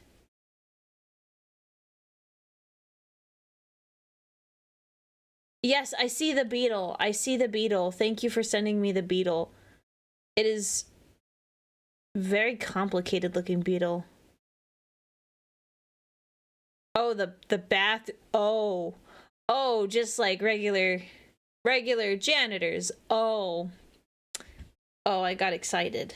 And a dark tumor upon reality, a corrupting influence that represents all that is vile, and it only exists to spread its malign influence, twisting everything into an image of their own making. Then. This is embodied by the Chaos Gods, who each embody different aspects of bad. And while they can work together at times, or even rally under a single champion like Big Bad Archaon, their end goal is ultimately to be the only god left standing. And they are very quick to turn upon their siblings if one is at risk of gaining even the slightest edge over everybody else. But in order to unleash the proper amounts of mayhem upon their siblings and or everybody else, they need bodies. And where better to get them than the mortal realms' many inhabitants, in which they have found a very willing audience. Because unlike the distant gods of order, these are generous beings. They actually appreciate you and reward you for your service. Not with a promised reward or other scraps of half-assed favor, but with actual blessings, gifts, and perhaps even immortality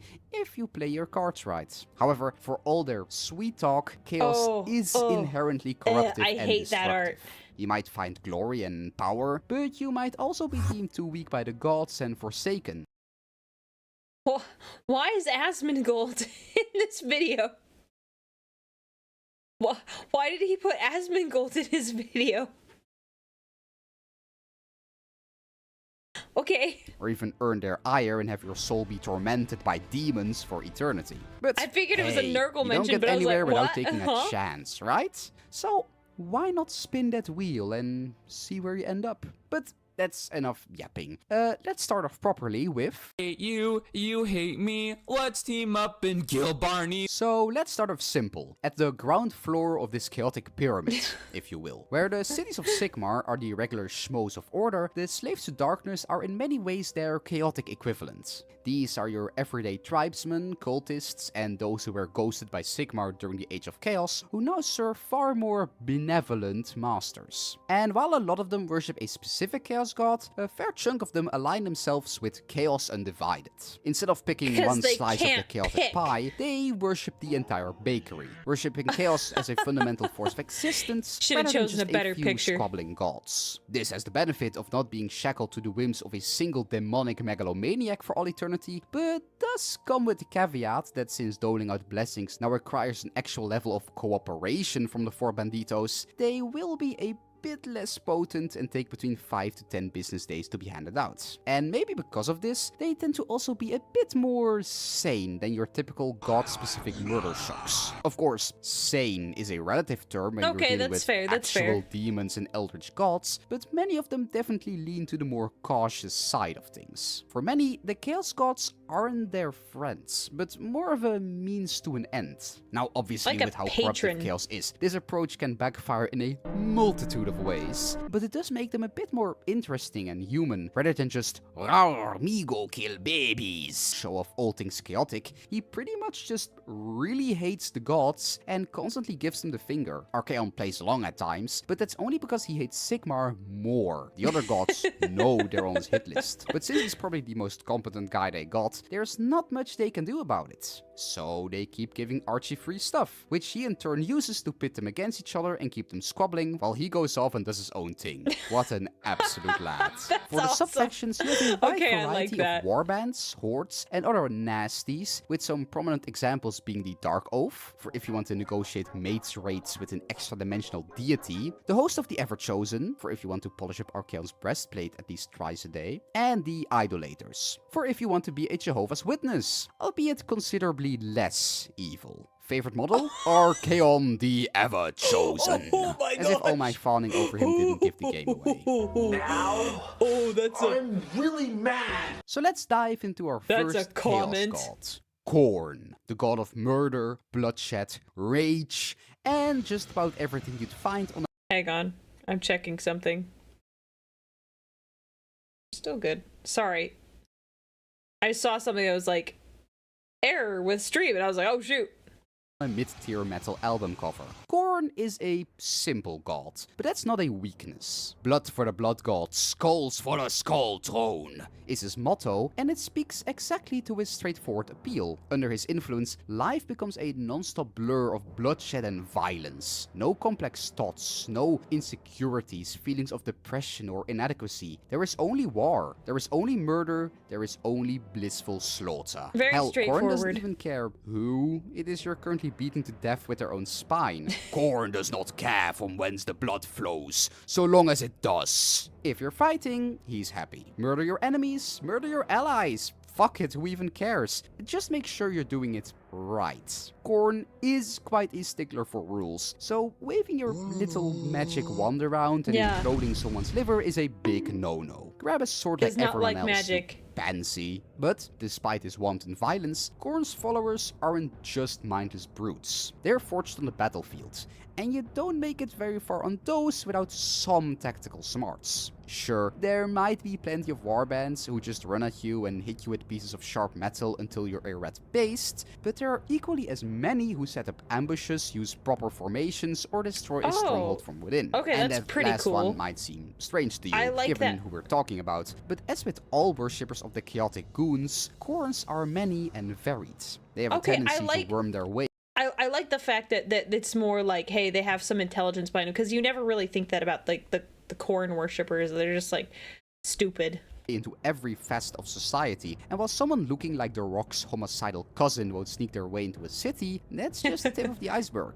Also, as a quick aside, as most of the main I gods' won't fall the Khorne, I said subfactions I'm are most really just likely to variations fall of the will Khorne. murder you and burn your stuff, or will burn your stuff and murder you, I thought it'd be a bit more interesting to focus on their cults and all the forms they might take. Anyway, as the god of war and blood, Khorne values aggression and combat prowess, but the ways to showcase this are diverse, and not always so obvious. Cults of Khorne might stay under the radar by running a gladiatorial arena, operating as a group of mercenaries with a particularly brutal reputation, or even posing as a weathered monster hunter who only goes after the toughest prey. Violence is not a rarity in the mortal realms, after all. Yeah, and that using is it true. for good is a quick way to earn trust. Favorite model? The Slaughter Priest. Because I know I've said it before, but that's a metal album cover if I've ever seen one. Yeah, you're right. Let me in, I'm trying to. And for number 2, let's go Oh, in no. a slightly more sensual direction. Oh. Slanesh, the chaos god of excess and emotion, of pain and pleasure. Enough is a completely alien concept to their followers, for they always hunger for more. More feelings, more stimulation, more of anything. And while, yes, sexy times are a part of this, Slanesh isn't just the god of the old bedroom rodeo. Excess and pleasure can also manifest in the pleasure of creating art, of learning and improving your skills, or even just enjoying a nice meal. This makes Girl Slanesh dinner. perhaps the most Girl dinner is absolutely a thing. I try not to have it very often, but was that the Coke, the coffee Coke? or Hang even on. just enjoying it. Yeah. Yeah. That was the Coke that had coffee in it. Not great. Not great, I will say. Yeah, that is kind of what girl dinner looks like. Even though I think a guy posted that as a joke. What's girl dinner mean? Okay. So girl dinner is typically like something that like a girl who's like single, or if she's at home by herself, she doesn't want to go through the whole process of making dinner. So she will have what is called girl dinner, which is typically a variety of random leftovers or like random food you find in the pantry. So it's like, oh, I had like spaghetti, but I only have like enough. It's not like for a full meal. I have like a small portion. And then I also have this peanut butter sandwich, but it's like half a peanut butter sandwich. Or it'll just be popcorn and a Coke. Like it'll legit be like nothing. Like, see, this is random. The Coke, coffee, and then hard-boiled eggs. And like that's what they had. That, yes. Kind of like college student meals, but like even like young adult women do it.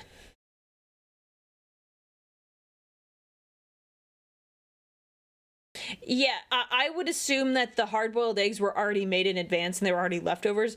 Hard-boiling eggs is work, but it would be like I don't usually do girl dinners because they're not good for you. They're not good for your body. But it would be like I had crackers in my pantry. I ate 3 crackers. I had a tiny piece of cheese. And then I had a Dr. Pepper, and that's it.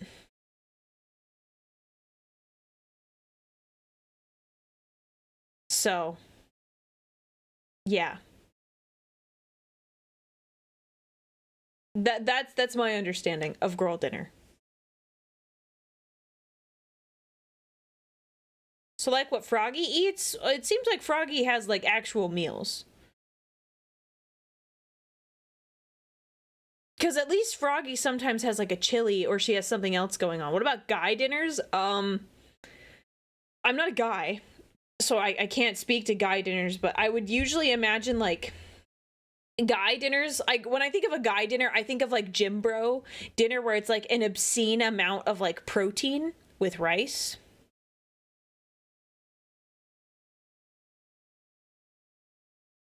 Yeah, no, girl dinner is not healthy. You're not getting nearly enough nutrients that you need. It's like very light on the calories. You're not getting anything good.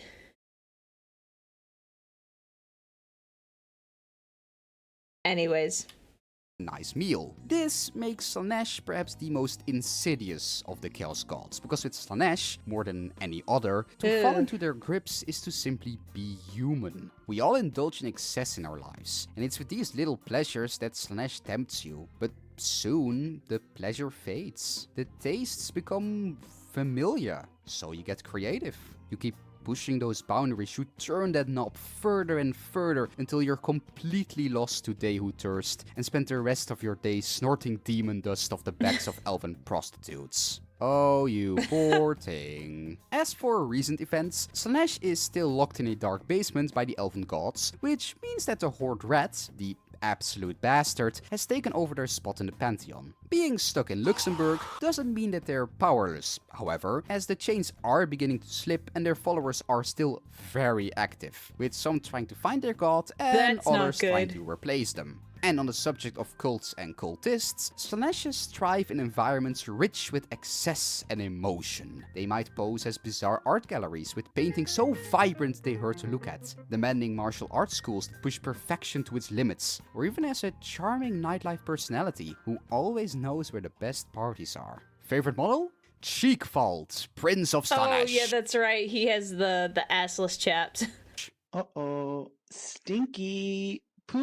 Put away your fancy robes and inordinate amounts of drugs and huddle up with a smallpox blanket of your very own, because it's time to talk about I hate the way Nurgle looks. Is the god of plague, rot and decay, but also of life. That might seem a bit odd, but the thing is that Dearest Grandpapa values all life, not just the pretty marketable kinds, which includes things like bacteria or insects. He embodies a sort of grim mirror to the cycle I don't want a hug from him. At school, it might be depicted as the old deer eats grass, wolf eats deer, wolf dies and returns to the earth. In Nurgle's domain, it's more like you get infected with 15 horrible diseases, your body rots away where you stand, and from your corpse hatch thousands of demonic flies who go and infest others. Oh, that's so nice. Despite this wonderful mental image, Nurgle's followers are actually surprisingly cheerful. You see, Nurgle isn't just the god of anti-vaxxing aunts, but also embodies finality, of knowing where you're gonna end up.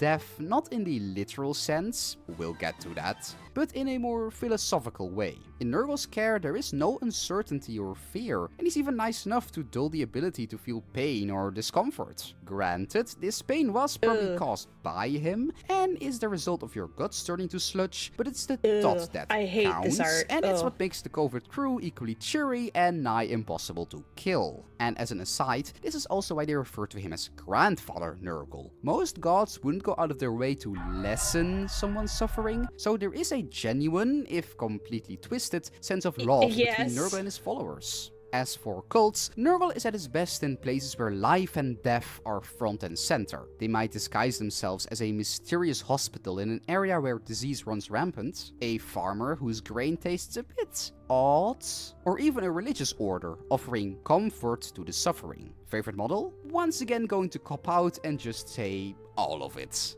Hey, listen, I reserve the right to pull this card at least once every Grand Alliance, alright?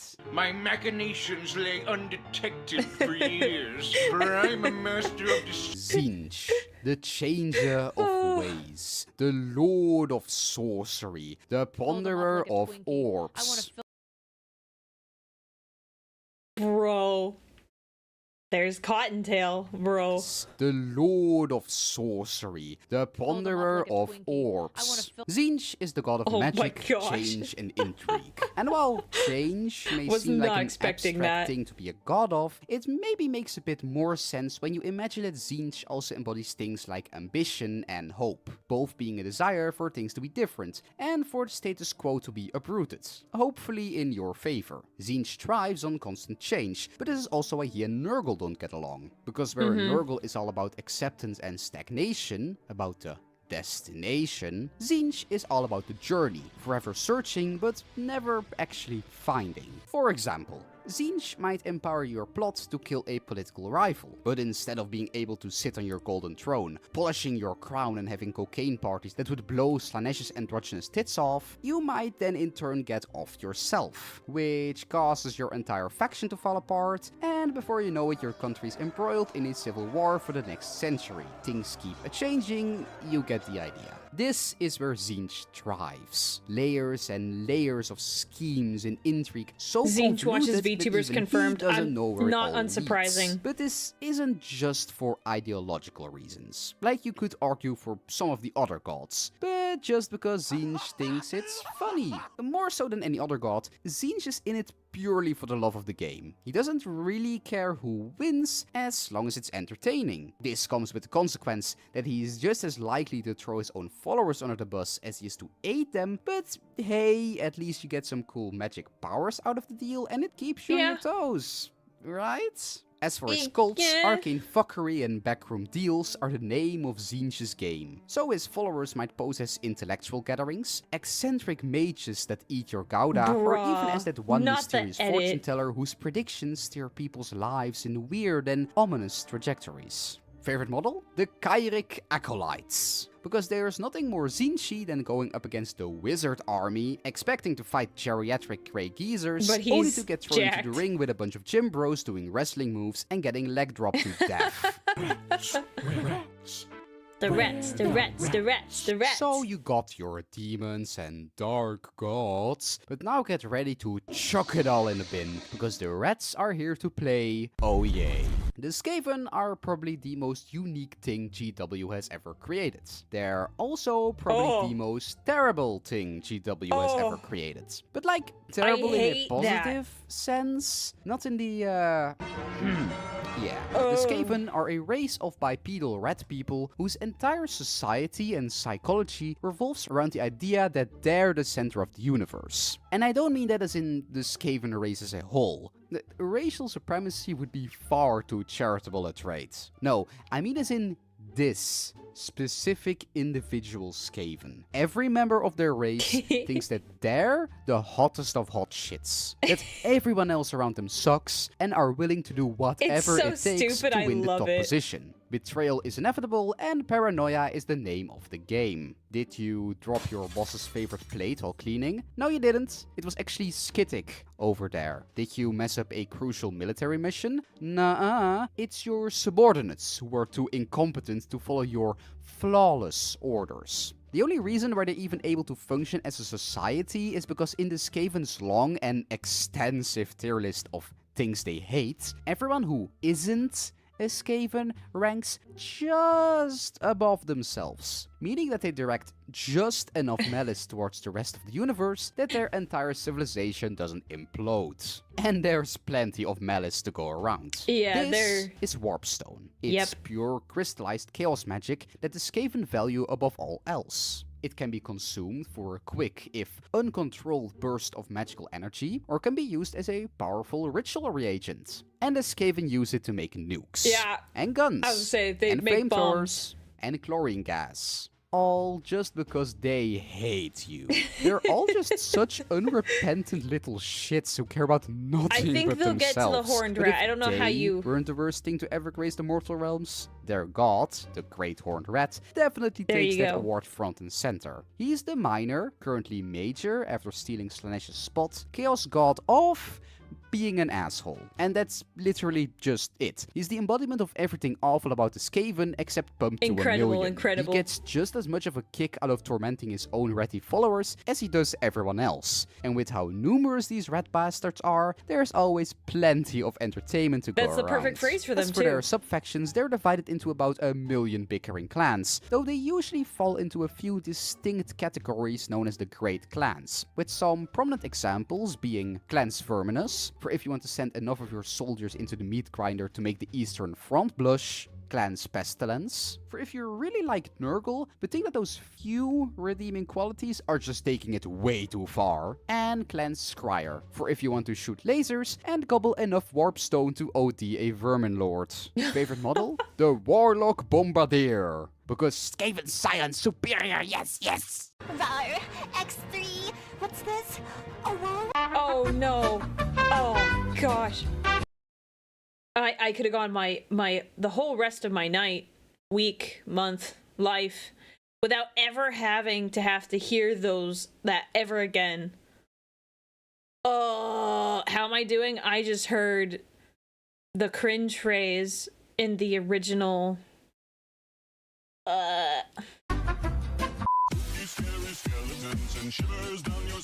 So, first of all, what is the Grand Alliance Death? Well, to put it simply, it's essentially a catch-all term for everyone who has sworn not cash loyalty, money. Experiences may vary, to the great necromancer Nagash. If his name and beautiful visage didn't give him away, Nagi is a grade A necromancy undead enthusiast. He's literally the person who invented it, and he has the entirety of Shyish more or less to call his own. Unlike the wanton violence and destruction of chaos and well, destruction, Nagash is more of a grim mirror to the forces of order. Because, just like Sigmar, he's not just in the And I was gonna say, this is also, I think this is Warhammer Fantasy also, right?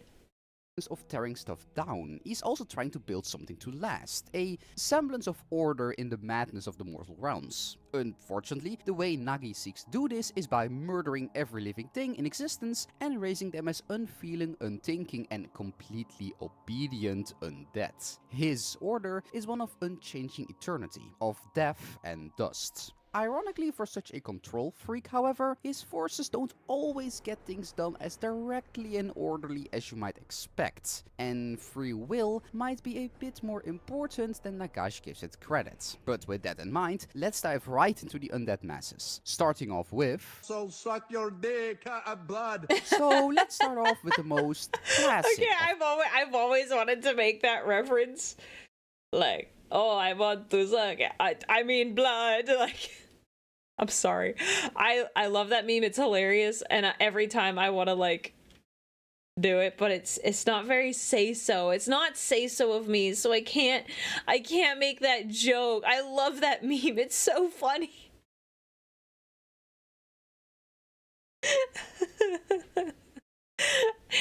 I really love it. Oh man.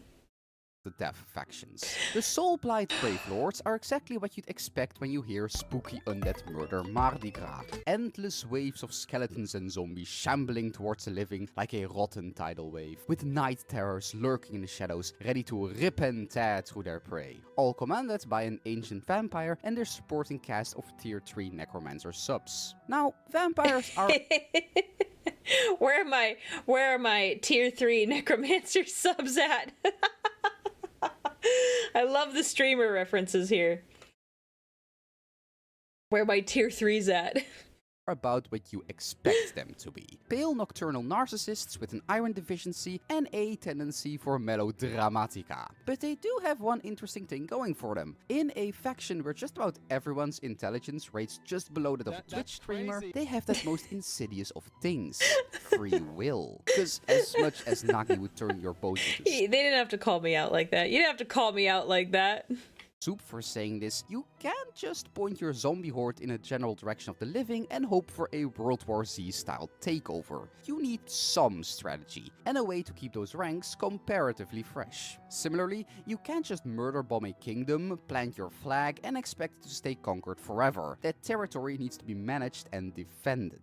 And Mr. Godi or General Flaps ain't gonna be the ones to do so. So Bone Papa gave this authority to the vampires. Naturally, as the free-willed are bound to do, it took approximately 10 minutes before they started whining amongst themselves. Splitting into different dynasties and bloodlines, each with their own centuries-old rivalries and grudges. Not great for the war effort, but wait, it gets even more shaky.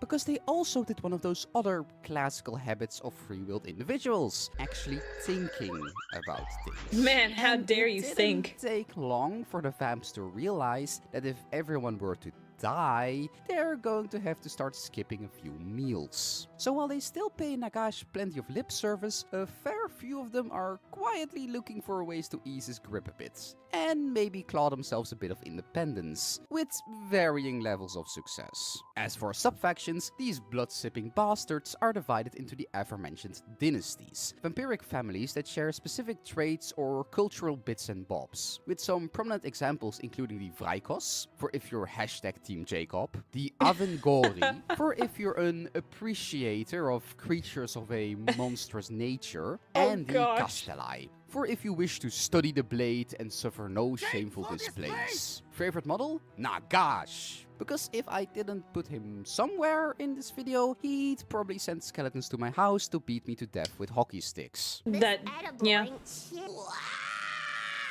So let's say you prefer your flavor of Halloween to be a bit got a more blade in his bloody neck. and cannibalistic. A bit more Until Dawn and a lot less Castlevania. Well, say hello to the Flesh Eater Courts. Their story starts with one of the I don't like the bones in the skin and...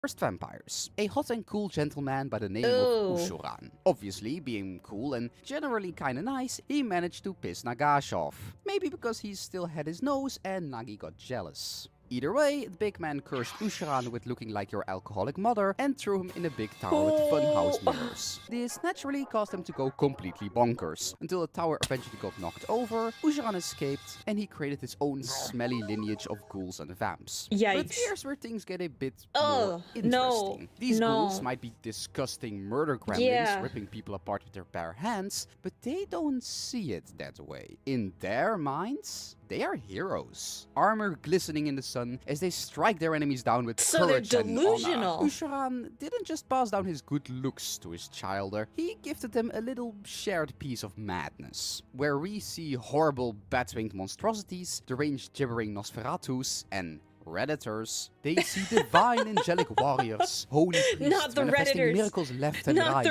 and like a knight or something. And it's contagious. Spend too much time around them, their territories, or God forbid, actually eat or drink anything they offer you, and you'll get pulled right into their glorious vision. Oh, that's terrible. And once you're in, that's it. You're on a one-way trip aboard the crazy train to Bonkersville, and there's no getting out. And this delusion can get weird. As in, when a ghoul picks up a wooden tube and looks through it like a spyglass, it'll actually work like one. Or if they hit you with a piece of bone, believing it to actually be the legendary +5 attack sword of Lord Bumsnore. So they're kind of orky in that way.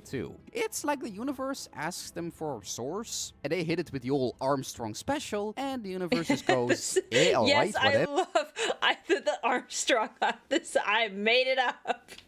As for sub-factions, they are divided into a wide set of kingdoms and city-states. Read disgusting dilapidated ruins in a swamp somewhere. With the most celebrated being the Blister Skin, for if you want to praise the sun. The Grizzle Gore, for if you just want to be at peace ban, and the Morgaunt, Monty Python and the Holy Grail. Favorite model? Our renowned god emperor himself. He looks Forever pretty cool. Praised be his name. Yeah, Please don't that's eat pretty. That's a pretty my cool model. spirit. The Night Haunt My are next wallet on our aches list, watching this and they're video. Yeah. probably among the easier factions to understand. Night Haunt are ghosts, the tortured souls of the departed who have come back to this side of the sticks to haunt the living and bother random camera crews in abandoned housing. What is interesting, however, is why they are the way they are. And this is also where we get a little bit of characterization for old Mr. Gaigotsu, or at the very least the depths of his pettiness and crooked sense of humor. Cross him while you're alive, which isn't hard because he's kind of a grumpy bastard, and he'll curse you in the afterlife. Horrible criminals get transformed into chain rasps, bound and shackled for eternity, while cowardly schemers who never had the balls to own up to their actions are condemned to an eternity of bloodthirsty rampages, forced to be as obvious and unsubtle as possible, forever stuck doing what they dreaded the most. Nasty folks who maybe kinda had it coming, but on the other side you have the dread side Harridans, who slice and dice anything in their path while being fully aware but unable to control their limbs. Their crime? Saving people from the brink of death.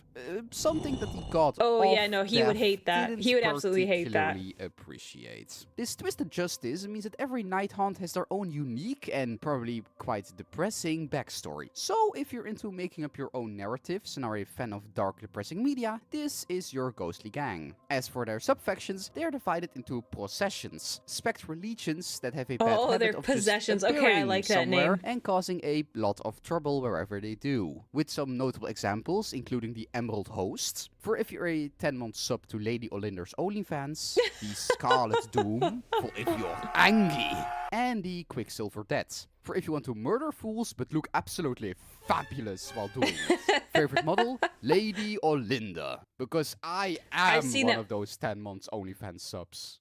I've seen that model. It's very attractive. It's very nice. Not attractive. You've got your It's not attractive. It just looks really nice. I said that wrong.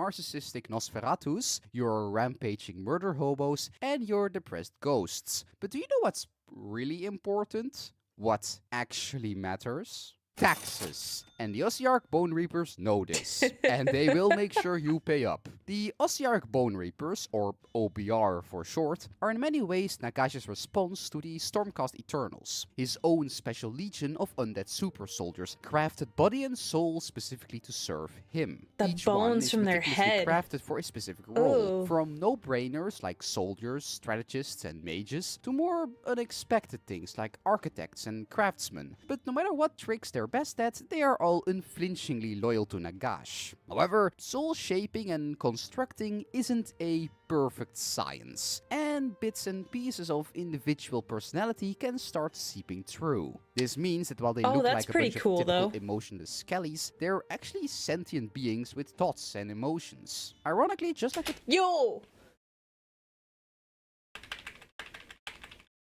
Incredibly based. Cream cheese bagels. Delicious. And VTubers. 10 out of 10. Thumbs up. No notes. No notes. Perfect. Ironically, just like with the Vamps, Nagash's flagship faction against free will, rainbows, and kittens has themselves a lot of autonomy. A fact that definitely keeps El Bon Padre up at night. But beyond being Nagash's murder legion of contradictions, they are also his personal debt collectors. Every settlement under Nagash's reign, or anyone who has the misfortune of being in the same postcode as the OBR, is eligible for the Bone Tithe. As the name Bone implies, Tithe, this really? means that you'll have to donate a set amount. It sounds fake. It sounds fake. Of specific bones at regular intervals. They don't care how you get these bones, and I'll leave it up to your individual imaginations, but they will notice if you try to cheat them or come up short. And how do you know? Refuse, well, they'll help themselves to whatever you owe them, and they are very thorough. Oh, and FYI, tax rates can and do vary. Oh,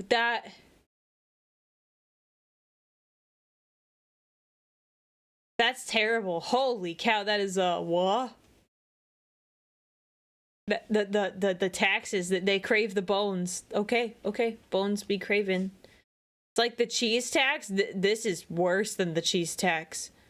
So, have fun. As for sub-factions, the OBR divide themselves into legions, with the biggest being the Mortis Praetorians, for if you're a 10-month OnlyFans sub to Catacros, the Crematorians, for if you want to be equal parts friendship and existential crisis, and the Null Myriad, for if you want to make wizards cry. Ha. Bunch of nerds. Favorite model? Catacros, Lord of the Necropolis. And I mean, good lord, those are the kind of apps you can literally sharpen swords on. Yeah, I was gonna say. Those aren't like actual bones. It's like they took armor and they forged the bones into armor, because bones aren't like that. So what is the Grand Alliance Destruction? Well, it's probably the simplest out of all of it. them I was just gonna say a bad though that's not a joke. bad thing and kind of by design. Destruction believes in two core tenets. Might makes right, and civilization is a bit cringe, innit? They're all about strength and the tearing down of structure. Structure, after all, exists only to coddle and protect the weak. Like, why do you even need walls around your house anyway? What, are you too weak to protect yourself, you big softy? Nay, better to shit in buckets and die of polio before you hit double digits. Just like Gorka Morka, the greatest and greenest of all the gods intended. Better to return the realms to its original primal state, where the weak fear the strong, the laws of jungle reign dominant, and a real muscle-maxing alpha males can prevail. Though the exact definition of what strong even means, or what this primal state looks like, is something that they themselves don't even know. So let's get into each of these grand visionaries and look at what they believe the future should entail. And where better to start than the biggest, the meanest. Here we go, here we go, here we go. The Orc war clans, whose name I could joke about, if anyone outside of my specific slice of Europe would get it, are, shockingly, orcs. Big, mean, and green, they come in two distinct flavors. Thick and luscious, and lean with zero sugar and no added fats. To start with the bigger, meatier lads, we have the Iron Jaws. Big, angry brutes who live by might makes right. If you're the biggest, you're the boss. If someone disagrees, bash their zogan head in and prove them wrong. Kind of like the US election system. Now, one Iron Jaw is already a proper headache. Quite literally and extremely when they get too close with their preferred piece of jagged metal. But their overall threat level is quintupled when they get a proper war going. Which is basically when a whole bunch of orcs decide they really don't like a particular settlement, kingdom, or species, and decides to smash it up for the laughs. Fun shenanigans ensue.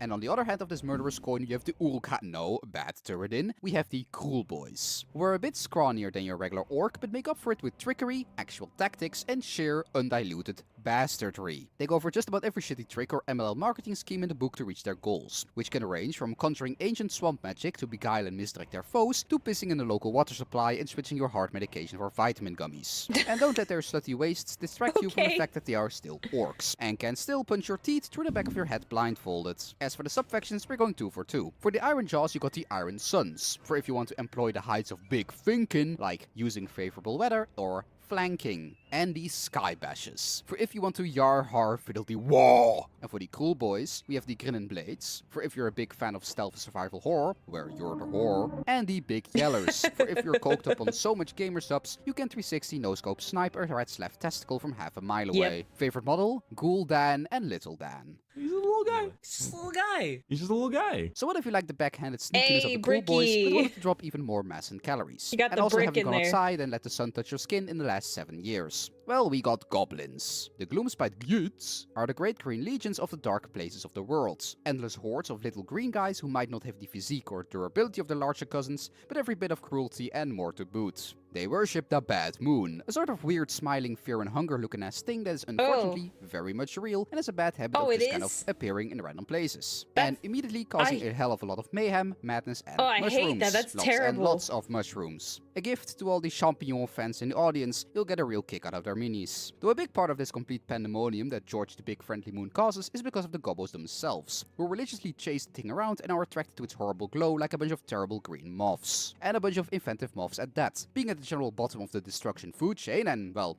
honestly just the Age of Sigmar food chain in general, they've had to get increasingly creative so they can get to shank people good. Okay, the helmets are cool from though. mixing their mushrooms into horrible poisons to the tried and That's a true pretty methods cool of being helmet. friends with the big kids so you don't get bullied. Notable mentions being squigs, which are basically like red basketballs made of teeth, and We love the anyone who's ever squigs. had a basketball spiked straight into their face during PE knows how dangerous a prospect that is. Drogs, which are literally just trolls, and giant spiders. Because imagine having a fantasy setting without giant bloody spiders. As for the subfactions, I'm going to be a little naughty and skip this step and just tell you to read Gloomspite right now. No amount of funnies I make in this section will explain the sheer horror of these little green ass baskets as that book does. Favorite model? Goapalooza, easily. Even if you have very little interest in the setting, which if you're watching this video, I kinda hope you do, just at least buy this set. You won't regret it. Please, you have to crush me.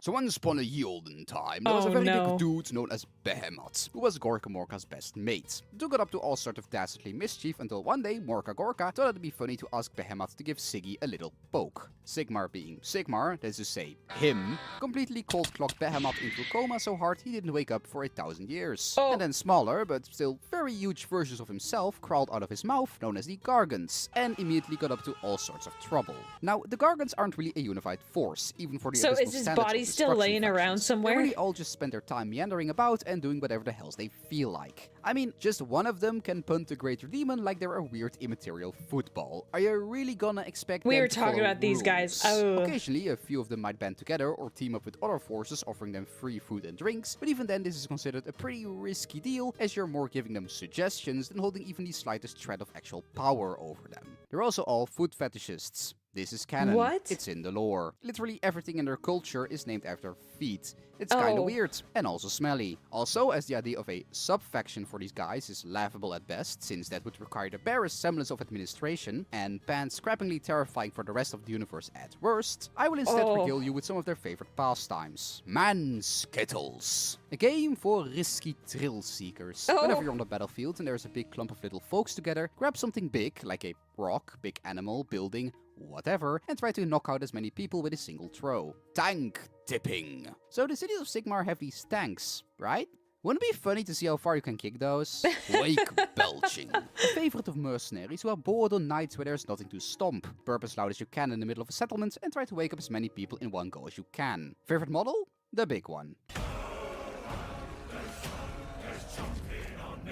He said Skittles, I think. Not least, we have the ogres. And unlike the other more rowdy destruction factions, these are true cultured individuals. They are Epicureans, gourmets with refined palates that will taste only the finest of caviar. Unfortunately, these refined palates usually consist of people, and just about anything else they can get their hands on. I might have been stretching the definition of refined a tad. An ogre is like 3 times as large and beefy as a human, and keeping a body like that going at full efficiency takes a lot of nutrients. Yeah, you need lots of food. So ogres have this little quirk where their stomachs can digest just about everything, even magic or inorganic materials like metal. You might see a fully armored knight, they see canned meat, except the can is also edible. And because of this, food is central in their culture. They will set out in large hosts all across the mortal realms in order to devour whatever meals they can get their hands on and tear down anything that tries to tell them no. Occasionally, they might be open to trade or do mercenary work for their meals, but as with every destruction factions, this is a risky proposal at the best of times and only works for as long as they respect you, which isn't very often. In which cases, they go right back to stamping on your prized flower bed and eating your dog and or toddler and or you. But they're not all just a bunch of hungering brutes wandering about looking for things to murder. Some of them ride on animals as well. The Beastclaw Raiders are ogres who have gotten a little dollop of divine punishment and are now eternally chased by a massive fuck-off blizzard. We don't know exactly why this happened. Some say it's because they ate some of Gorka Morka's leftovers he was saving for himself. Others that they just pissed off Sigmar, which, yeah, fair enough. But the end result is that they always need to be on the move in these massive caravans trudging through the realms. And if you thought a regular ogre was a headache to deal with, imagine one riding on a mammoth, whose horns are made of stone and murder. Have fun. For subfactions, we have the titular Maw tribes, large factions of large lads with an equally large appetite, with some prominent examples including the Blood Gullet, for if your preferred tastes include black pudding, blood panekaker, and teguekwe, the Underguts. Well, yeah, with any video, it will inevitably become out of date. This is from 5 months ago, so the fact that Chaos Dwarves are now, like, a new thing, yeah, I mean, no video is ever going to be perfect forever. Bitches love cannons. And the Winter Bite, for if your preferred tastes include these unholy abominations whose existence is a sin. Favorite model? The humble ogre glutton. Like me food, like me mates, hate being hungry. Simple as. And that's it. It is simple. Every single army in Age of Sigmar summarized and quickly explained. It took a lot longer than I would have liked, owing to things like school, work, and my dwarven brain just being Sad sometimes, but I got there in the end anyway. And I'd like to thank everyone was who a followed good me along video. the way. I hope I helped inform some of y'all what armies to pick, or if nothing else, just taught you a bit more about this wonderful setting and all the weird stuff that goes on there. Yes, it was very if I good. Did, let me know below. I'd love to hear it. And if you like this journey, remember to like, subscribe, send a personal letter to GW asking. It's a very, very nice video. I appreciated it. I enjoyed it immensely.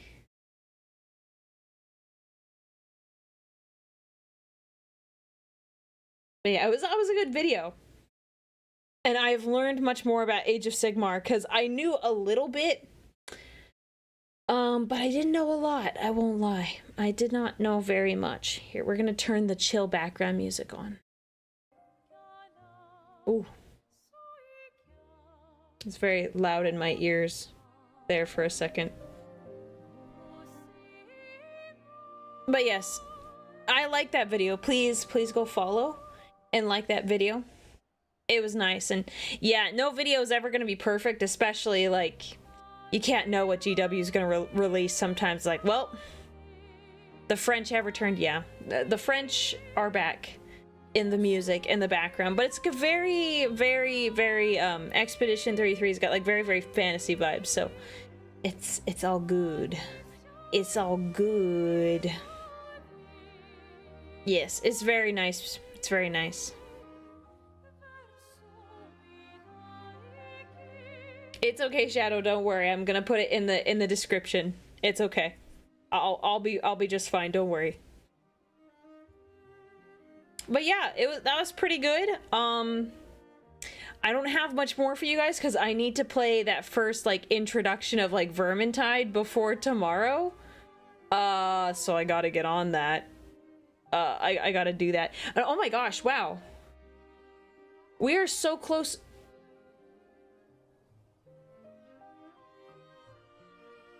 Am I reading this right? We're so close to our next goal. Holy cow. We're so close to the next goal. We really got like 50 subs today? Am I just crazy? Yeah, I just didn't.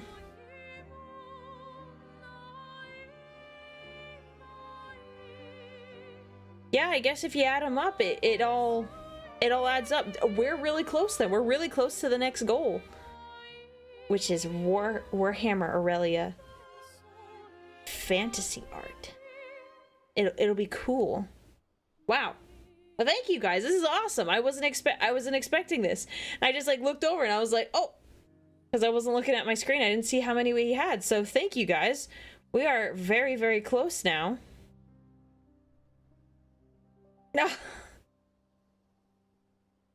And we have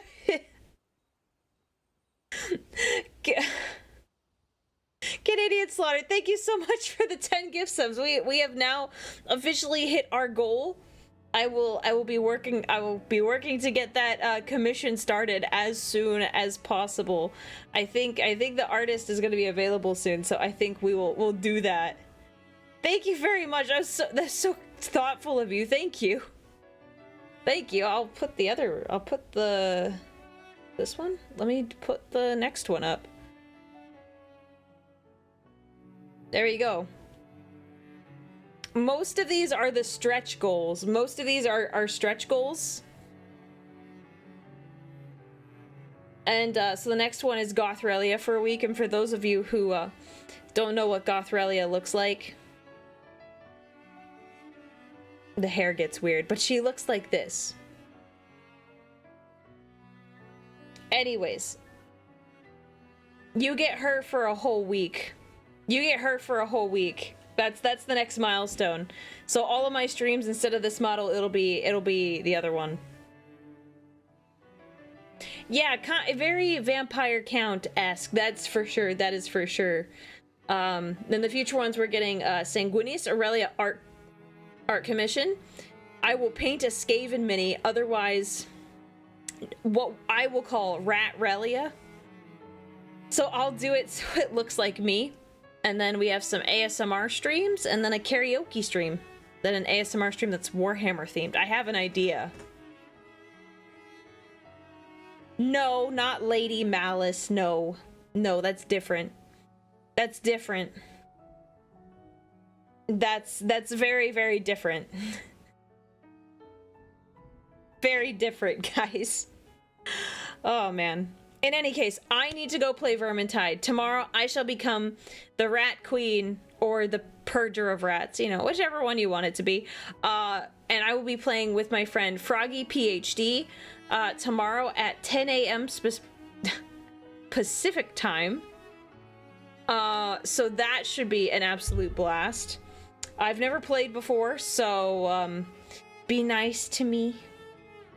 Be nice to me. There you go. There's Skavenrelia or Ratrelia, whatever you want to call it. Rats, rats, rats. It's Vermintide 2. Vermintide 2.